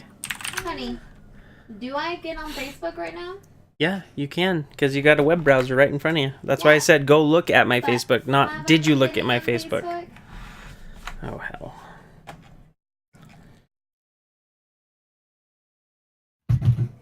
Oh.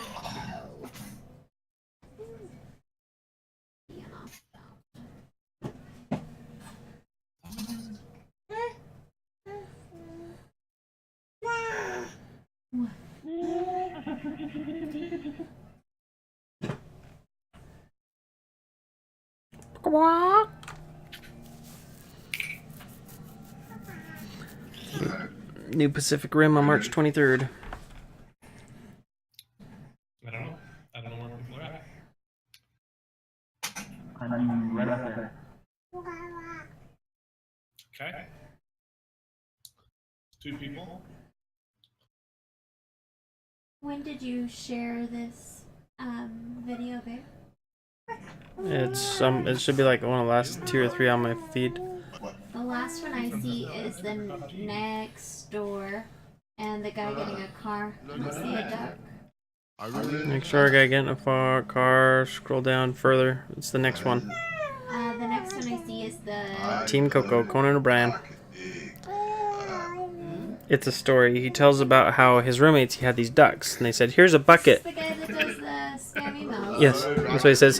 His roommate says, oh, well, here's some bins for you to put your personal effects in. So he buys a bunch of ducks and puts them in there. And then he starts doing this thing where he gets more ducks, and then he buys them on wholesale, so there's like 1,000 ducks. And they said, it's getting out of hand, you need to no more small ducks in the house. He says, okay. So then he buys a bunch of big ducks and puts them in the house. And then they're like, you need to get rid of these. And so he goes, okay, I'll get rid of them, but only under one condition. They're like, okay, what is it? Can I keep one duck? And they said, okay. So he got a duck that filled the entire room. Exactly. It was really funny. Battlefront 2 beta, I guess. Don't do it. Don't support the game. They just came out with Battlefront 1 last year. I know I'm not gonna buy it, but I'm gonna play the beta. I didn't buy the first one.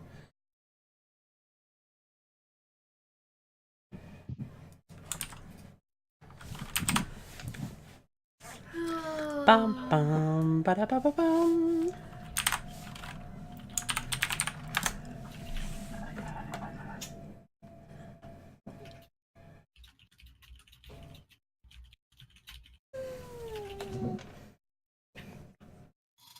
Victorious. Who's Victorious skin?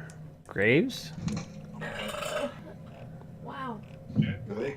Becca, what about you? Are you Becca? Wow. Did the ADT for his skin? Did you ask if I was back? Sorry. Well, I know you are now. Oh, obviously. Because in fact, it is your turn. No, it's not. It's actually Preston. He just deleted himself. I'm down at the bottom of the list.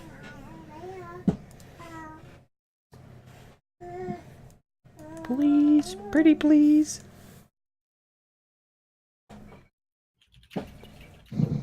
No, Preston, you lost your turn. No. Your turn was deleting yourself and reincarnating. And now I'm back from the other side. I'm waiting for the GM to rule what he will. You're not this girl. About what? I was before Becca, but my number's down at the bottom now. Oh. Because he's re-rolled. Yay! I didn't re-roll technically. I typed it in because it was 19. Okay. So, you say the river is how deep? All in the deepest point from what we can tell? About 8 feet. 8 feet? Okay, so it's deep enough I can't do it. I want to try and step out of the river again. Do I need to do a dexterity? You should have been out of the river. Yeah, I helped you out. Oh, yeah, okay. That's right. Okay. So from this point, I want to try and do a running leap and see if I can get to the other side with Flint. Alright, so be aware of that distance there. You're looking at 10 feet possibly of jumping there. He was the Bob champion of his Yeah, that's what I'm looking at. Yep. Rules. I don't know what that is. Do you want to get it? It's, it should be down here. Are you sure you wanted to, like... Long jump was... Do it. Jump in the river. Let's do it. I'm gonna do it. I'll let you do it. I just need to know. That's okay. I'm looking. Where's the long jump? I know there's a long jump rule. Okay, jump. Here it is. No, that's a spell. Back it up. Basic rules, jumping. Yeah, it looks like it's in the compendium. Okay, long jump. When you make a long jump, you cover a number of feet up to your strength score. If you move at least 10 feet on foot immediately before the jump, when making a standing... yeah, so that's the end of that. When making a standing long jump, you can only leap half that distance. So, up to my strength score, if I move at least 10 feet immediately before. So my strength score is 10, I believe. When you land in difficult terrain, I have to do dexterity acrobatics check to land on my feet. Otherwise, I land prone. Okay, so you can, if you're running long jump, you can jump 5 feet. Is that? If I can run a long jump, I can do it up to the number of my strength score, as long as I run 10 feet to get up to it. Okay, so you can jump 10 feet, and then your standing is half that. Half that, yes. So it'd be 5 feet standing. So I want to try and run from where I'm at. Or back, I guess I need to back up. So I'm going to try and back up a little bit. And then just get a running start and just book it. Pop, pop, pop, pop, pop, pop, and try and jump over.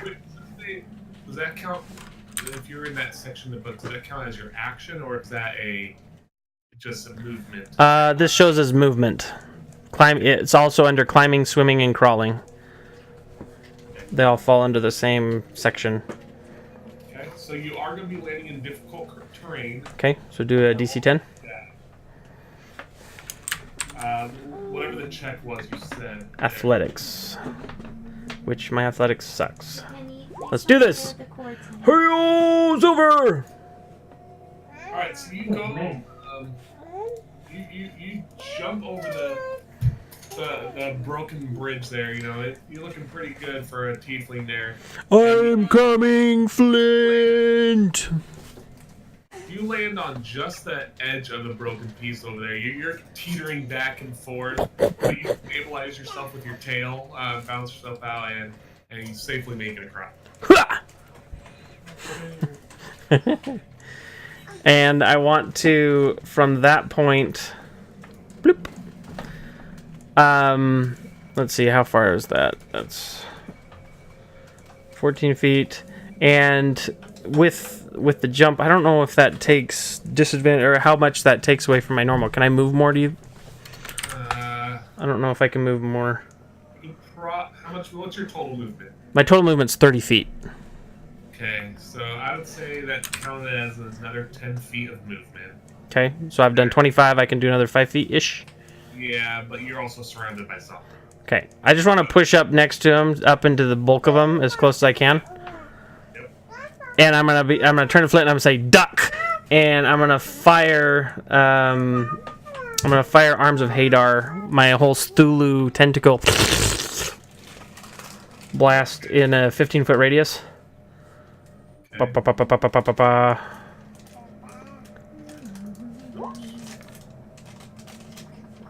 10-foot sphere. They have to do a strength check.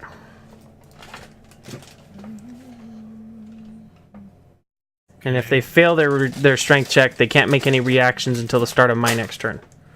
And do they? Is that attack for the 14 damage? No, that's for. I believe that's the DC. Let me look at it. Try proficiency. Or is this DC 13? I think that's the DC 13. It should be DC 13. DC 13 is what they should be saving against.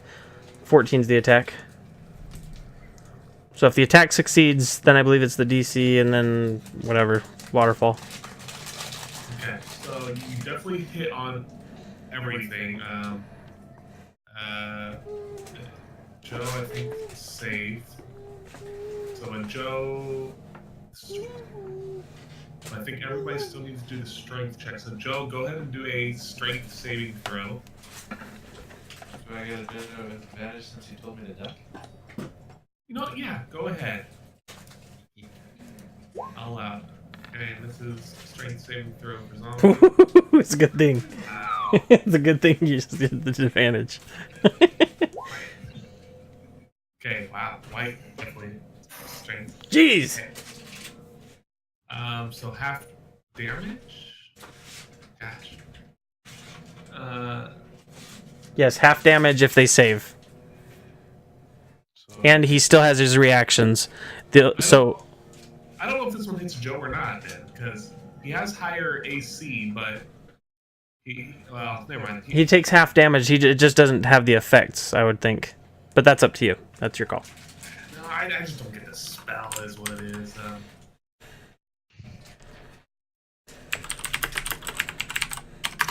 I'll pull it up real quick. 1 sec. Okay, Arms of Hadar. You invoke the power of Hadar, the Dark Hunter. Tendrils of dark energy erupt from you and batter all creatures within 10 feet of you.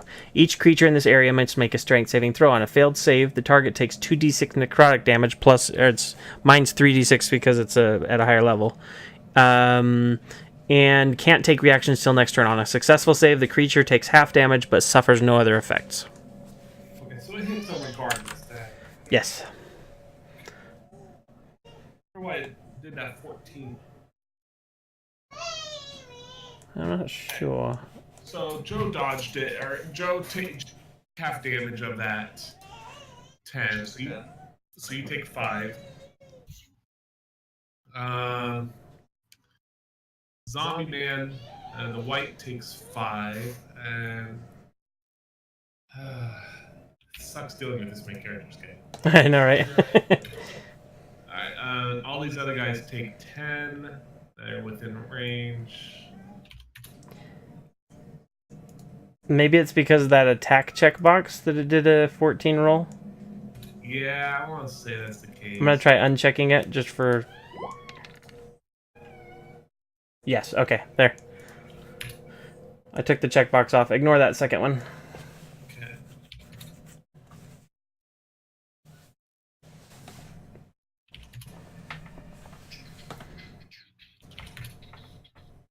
Alright, so start describing your spell here. Okay, so as I come up and I'm flying, I wanted to do the whole running in the air thing, Star-Lord style. When I want to land, do the whole tail thing, push myself up, and then as I'm doing it, I'm just going to take my hands and do this kind of sweeping motion, and then from I'm gonna curl up a little bit so my back's arched a little bit, pulling my hands into my guts, and then I'm just gonna unleash and just I don't know what you want to call it, a Power Man style, where I'm pushing my chest out, head flowing back, and just letting the dark hunger erupt from my belly button. And he's just going like... Okay. Alright, so all these tendrils start coming out everywhere, hitting everything left and right. Think like Bakasura. Sure, I don't know. Yeah. Trying to make sure I get on everybody. Huge amounts of regret doing it. And if any of them die from it, I want the tendril to just chomp them and eat them and then slurp them up. Okay, keep that in mind. But none did.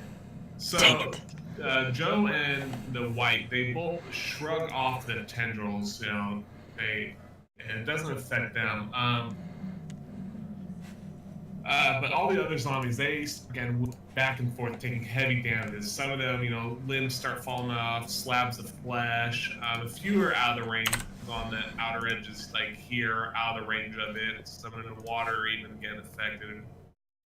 So it's doing a lot of damage to everything in the area. All right, Becca, your turn. Okay, so the zombies that are right in front of me are actually starting to retreat now, correct? They're going to be, yes. They're kind of in the water and stuck at the moment, but they definitely will be turning away from the source, which is, and they have to stay. And it's still raining, correct? It is. It's still lightly raining.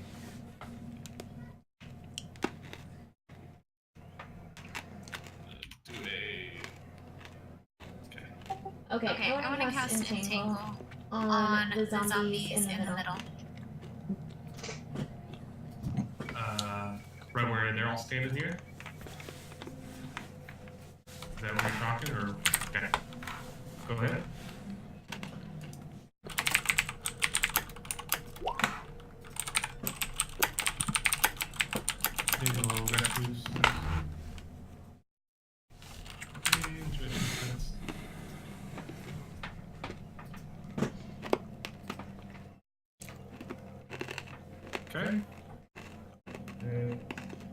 because they're all the zombies except for Sildar are distracted with the other tentacles, make them roll with disadvantage on that strength save. So 13 against your spell save, I believe. My spell DC? Yeah, my spell DC is 12. Okay. So they break out of it. This guy does. Okay, he doesn't get affected by it. So you cast this spell and vines start creeping everywhere, but the zombies are already flailing around, and at the same time the tentacles are flailing around. They shred your vines apart, effectively doing nothing to them. They can't grasp anything. Okay. Alrighty, that's me. At the same time, though, it does turn into difficult terrain on the ground there, so just be aware, guys. It's 20 square foot. Here. Something like that. This is difficult terrain. Just be aware. Alright. So, Sildar Hallwinter, he. White here, Zombie Lord. Moment. He sees these dark tentacles. He swings after the tiefling, trying to get him to stop this spellcasting here. So he attacks with his sword. Disadvantage. With disadvantage. Okay. Attaboy, Flint. All right. 11 against your AC. Preston. My AC is 11. Okay, so that's a hit.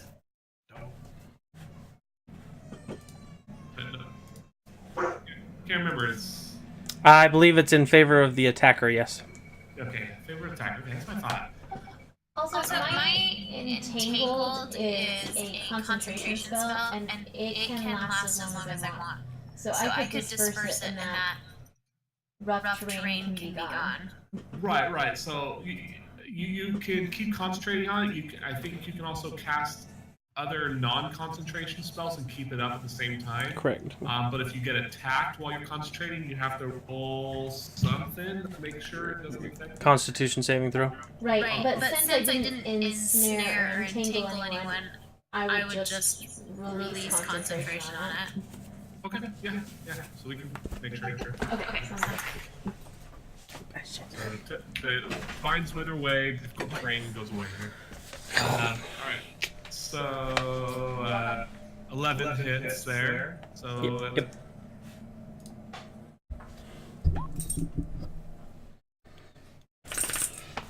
So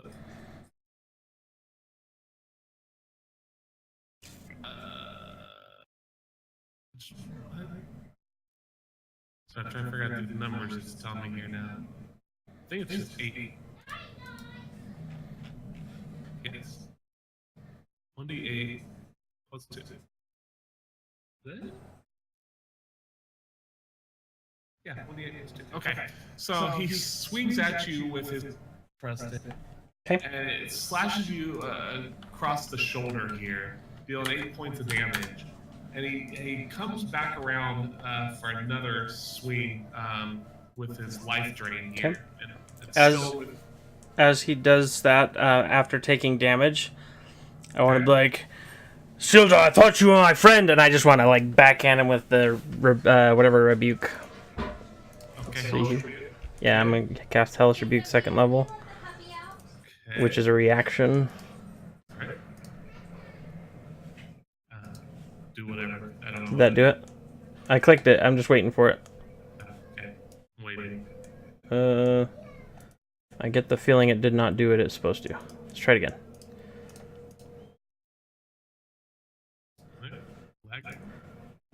Anything? Nothing? Okay. Alright, I'm just going to do this one manually. It's not rolling.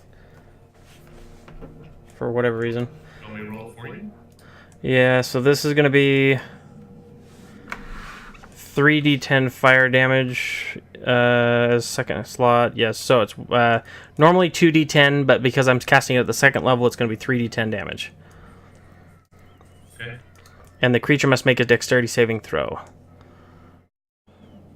Did you change it to 3d10 manually in there?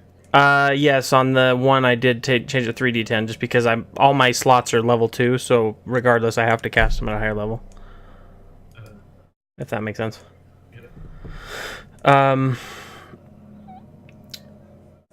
Yeah, so they have to make a dexterity saving throw. It takes 2d10 or 3d10 on a failed save, or half as much damage on a successful save. Okay. Spell save DC is probably less than or higher than 7. Yep, So 17 damage. Mine's 13. Yep. All right. So 17. All right.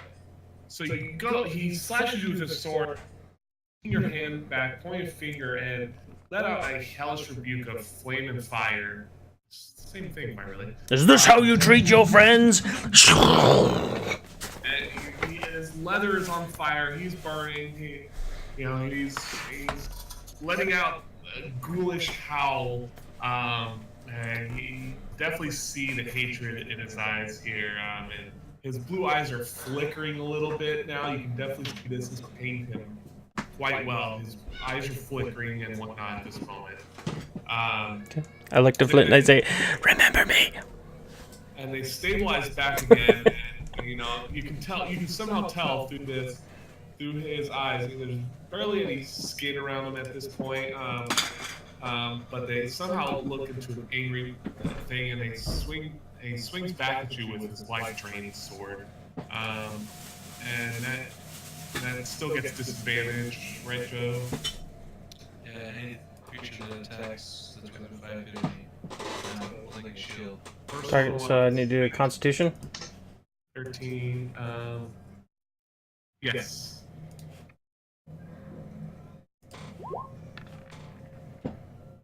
Did you do disadvantage? Yeah, I rolled 19 for my first one. For this. Okay, so I do not make the Constitution saving throw. Okay. Alright, so you take 7 necrotic damage. Okay, and that's permanent damage until next rest. His hit point maximum is reduced, yes. Okay. Oh! Oh, it hurts! Oh! Flint! It burns!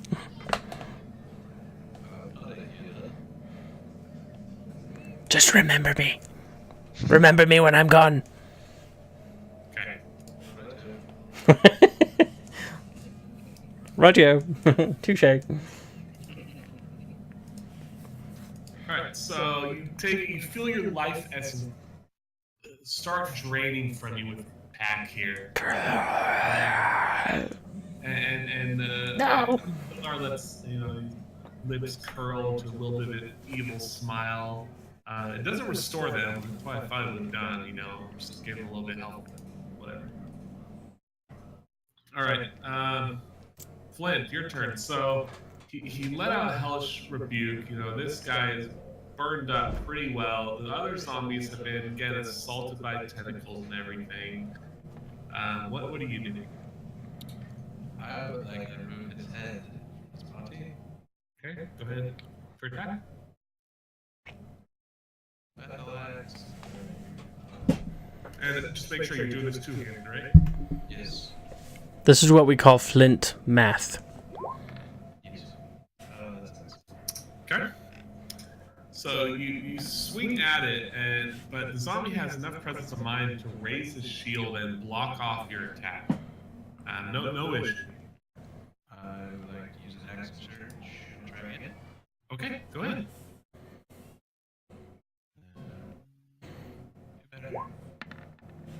That's Woo! it. So why do you get an attack twice?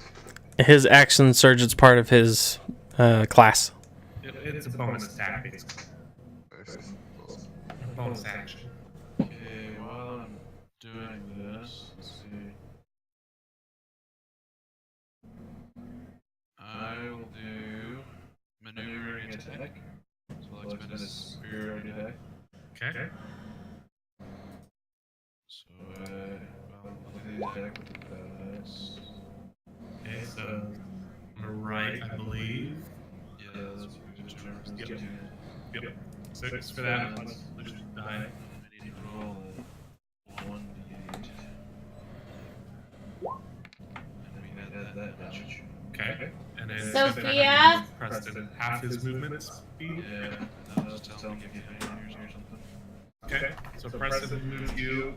Sophia! However much half your movement speed. The dog! So. All right. So you know this thing had just taken. It stabbed Preston with its sword, stealing some of his life force, and you know, and at the same time it's doing this, you swing your battle axe at it, and you tear through its neck, and its head goes flopping off, and you know, zombies go by getting rid of the head. And as it does, the blue eyes, as the head is rolling across the ground, the blue eyes, they flicker out, and light goes out of them, and body crumbles to the ground. But by doing so, the rest of the zombies don't make any change. They have their prey living right from them. Okay, do I still have a bonus action? I think action surge is your bonus action. You can do something minor like speaking or something like that, or movement, but It's an additional action. Okay. I was just gonna ask if I could do second wind. to do what? Second wind. But if I don't have bonus action. I don't know what you're talking about is. Second wind. You have a Oh, second wind. Oh, yeah, you can do that. That's fine. 1d8 plus my angel. No, 1d10. Okay, so go ahead and roll that and kill yourself for that. Kiri, she sees the zombie in front of her get affected by Rurik's fear here, or turn undead, and the zombie is trying to sidle past her, get past her, and it's not paying, so she attacks it again with her weapons on hand. Oh, no, you don't. And I'll teach you to mess with my cooking. Yep. She says exactly that stuff. Try smacking it with her frying pan. You know, she's going to get advantage because it's not really doing it. It's running away. Just keep that in mind. Once I'm running away, you guys can have advantage on. For all you guys. Alright. Bang! So it goes, smacks in the back of the head here, and leaving a visible dent. Her cast iron pan is really strong. Leaving a visible dent, but the zombie doesn't seem to notice at all, even if its skull caved in a little bit. With it preoccupied with her, she runs up away, gets closer to Rurik here, just seeking shelter. Zombies. So zombies are starting to run away. This one shambles out this way.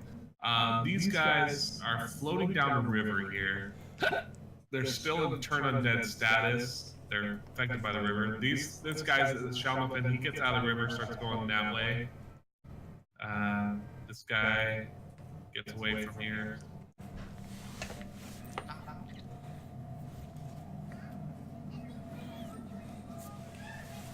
Captain Gnomebeard. Let's see what other ones are affected. This one's affected. He's getting out of the range.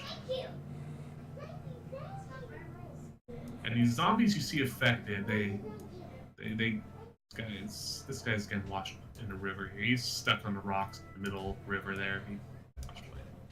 What are you doing? Stop. Making the holy rays. Here. The rest of these zombies are closing in on Flint again here. They're not affected by turn undead. Come closer, my children. Okay. They got closer.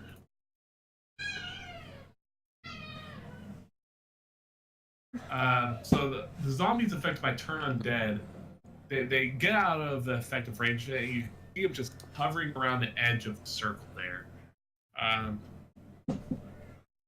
they can't get any closer. This one's getting washed up to right here. They can't get any closer, but they don't seem to be going anywhere. The zombies around Flint. So Flint and Oryx, I need you both to make a strength saving throw, please.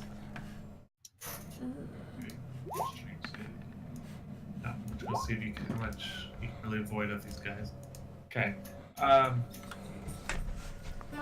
Did they get I have back on my leg. Preston since Yeah, Preston, go ahead and roll one more time. You disadvantage because. It's better. It's better. Where? Right there is a pimple. It is not a pimple. You got bit by a mosquito. Honey, I'm not trying to pop it. I'm just saying, I'm looking. There's a hole in the middle. Look. Mommy's been bit by a mosquito too. What happens when you scratch? Alright, so you push Preston back. So Preston's on the edge of the broken bridge right there. And zombies are clawing a lot at you, Joe, here. You're able to fend off most of the attacks, but you're still taking some hits here and there. So go ahead and take 12 points of damage. Preston, you're back. You're back enough away. You're not taking too many hits, but you're just out of reach of them here. So Joe's basically the only thing blocking you from.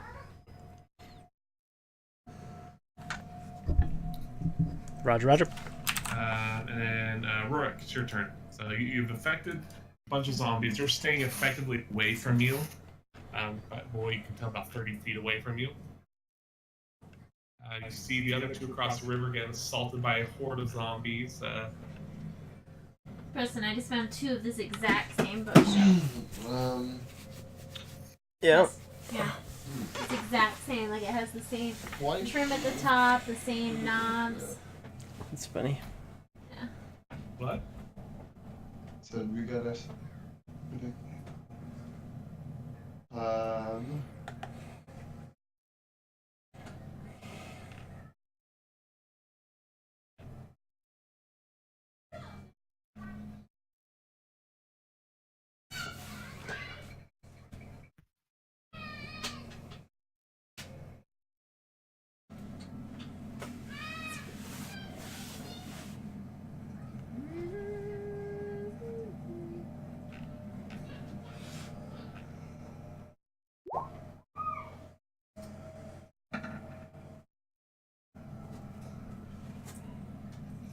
What do you think would happen if I cast light on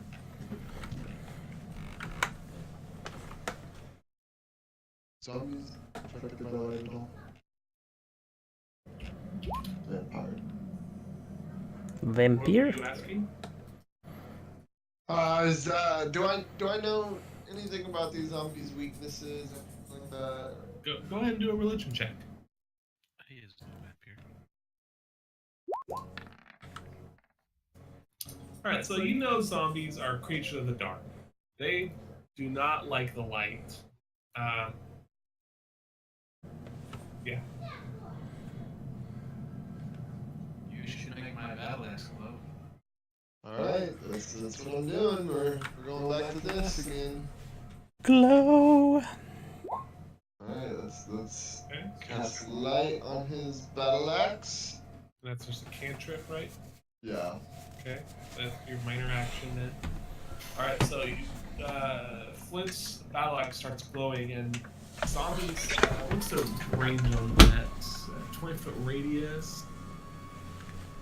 Joe, you get an aura. Yay. We're gonna. I feel enlightened. So any of the zombies within there start cringing and have disadvantage on attacks. So just be aware. And you guys can all see better for sure. It's raining. You guys can make out the details of these zombies, who they are. You notice there's some of the villagers you talk to that pass through on, faces you recognize. All of the children, dogs. Those kind of Dogs. things. Children aren't viewed from my zombie. Did you say You say dogs dogs too? too? Dogs. That's right. There's Wow, wow, wow, wow, wow. No, I know I had another somewhere. I don't know where it's up to the Zombie pups, there's one right here. Yep. That one. Anyways, what else would you like to do? Okay, let's see.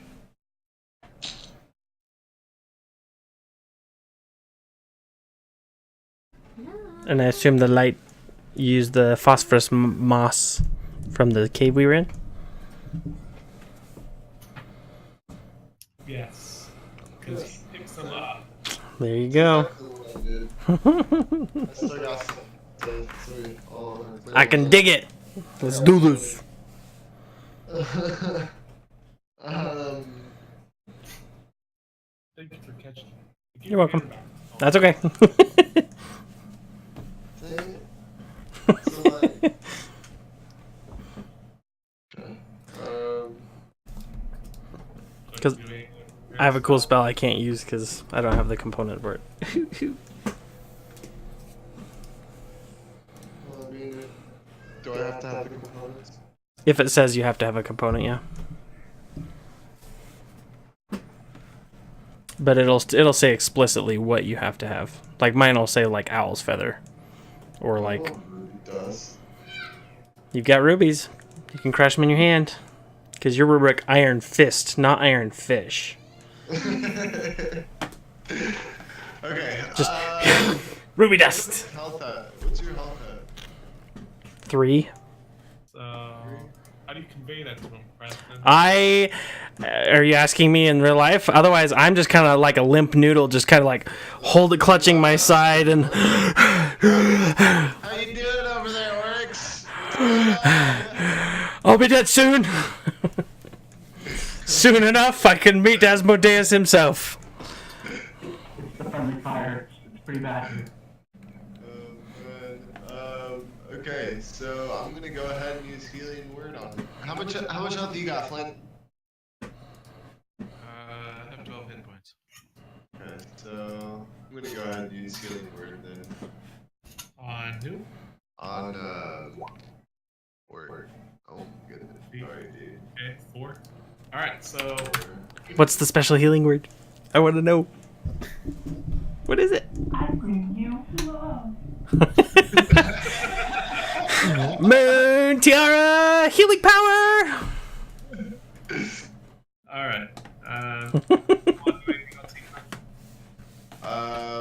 guess I can move, right? Yep. But the bridge is out, so beware. Bridge is out. Okay, do we got any? You guys, do we have any rope or anything? Like, Some. Do you not? You might have some in your pack. I know Flint has some in his pack. If you have an explorer's pack, you do. Ephraim, if you want to check your components, you might have some in your priest pack. If you look in the compendium, they'll tell you what's in that priest. The standard set has 50 feet of rope. Yeah. Mine doesn't though, because I got a scholar's pack. It's got a bunch of papers and quills and crap. You gave up your rope for parchment. Yep. So that way I can make a paper airplane, write a note on it, and throw it to you. another cleric pack. That's... we went through this before. Don't go with me here. Yeah, you don't have rope on you, Ephraim. I'm still trying to figure out why you guys are on that side of the river. Because Flint is a dear friend of mine. Okay, I probably can't attack or anything, can No, you've already used your action. I? Once you're moving, you're done pretty much for the turn. You're Good. Okay. Alright, Timmy. I sent you Timmy, some you're on shore there. Facebook You're right next something, to Stella here. You're seeing the mayhem fire and I sent flashes it to you over a across the little bit river ago. there. What are you doing? But I resent it. It looks okay. What about it? At the next nearest Just zombie know you again. don't love our table. I'm pointing out the failure in people. Yeah, why can't I build the table? Because you're not gonna do it anytime soon. I mean, it would just depend on how much weight is, if it bows when you put weight on it. But you'd still have to refinish the top. Top's all dinged up. I know.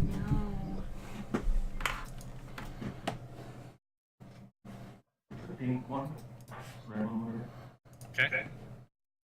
Go ahead, roll your attack. How much weight are you putting on the table? Your kids that like to climb on crap. They don't Good roll fit on the damage. table.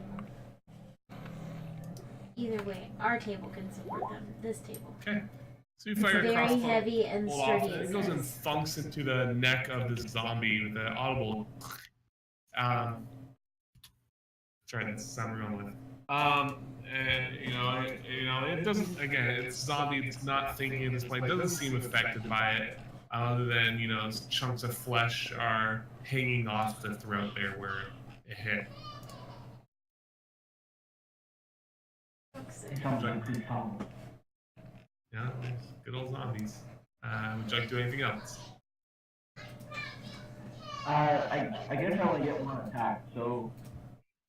That'd be also your action. So you can move around and you get one trainer action. Can I do one of those disappearing kind of things? Your bonus action, whatever. Shut it, Bash. This should be sorted in your stuff. I did fix your sheet earlier today. Cunning action. Is that what you're looking for? I thought so. It was like, was that only...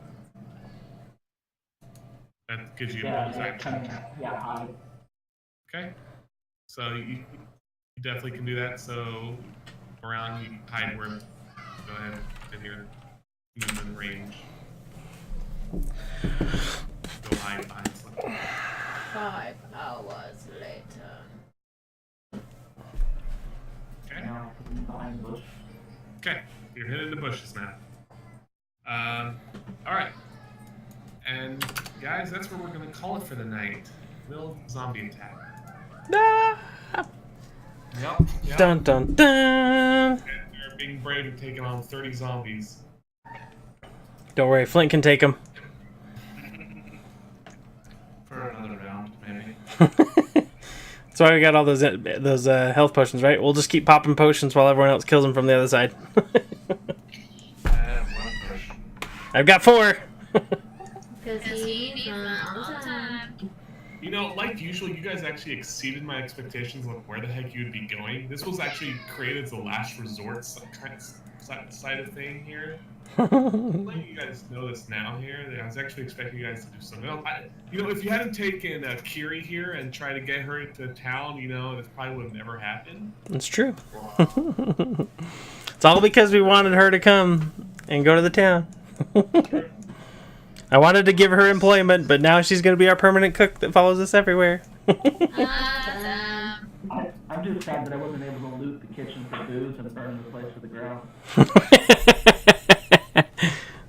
Wow. I love it. You're in a cave, so it's not going to burn that much, but...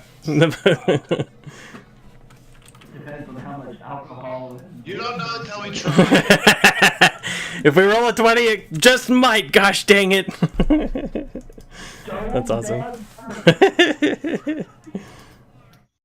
Alright, so nobody's leveling up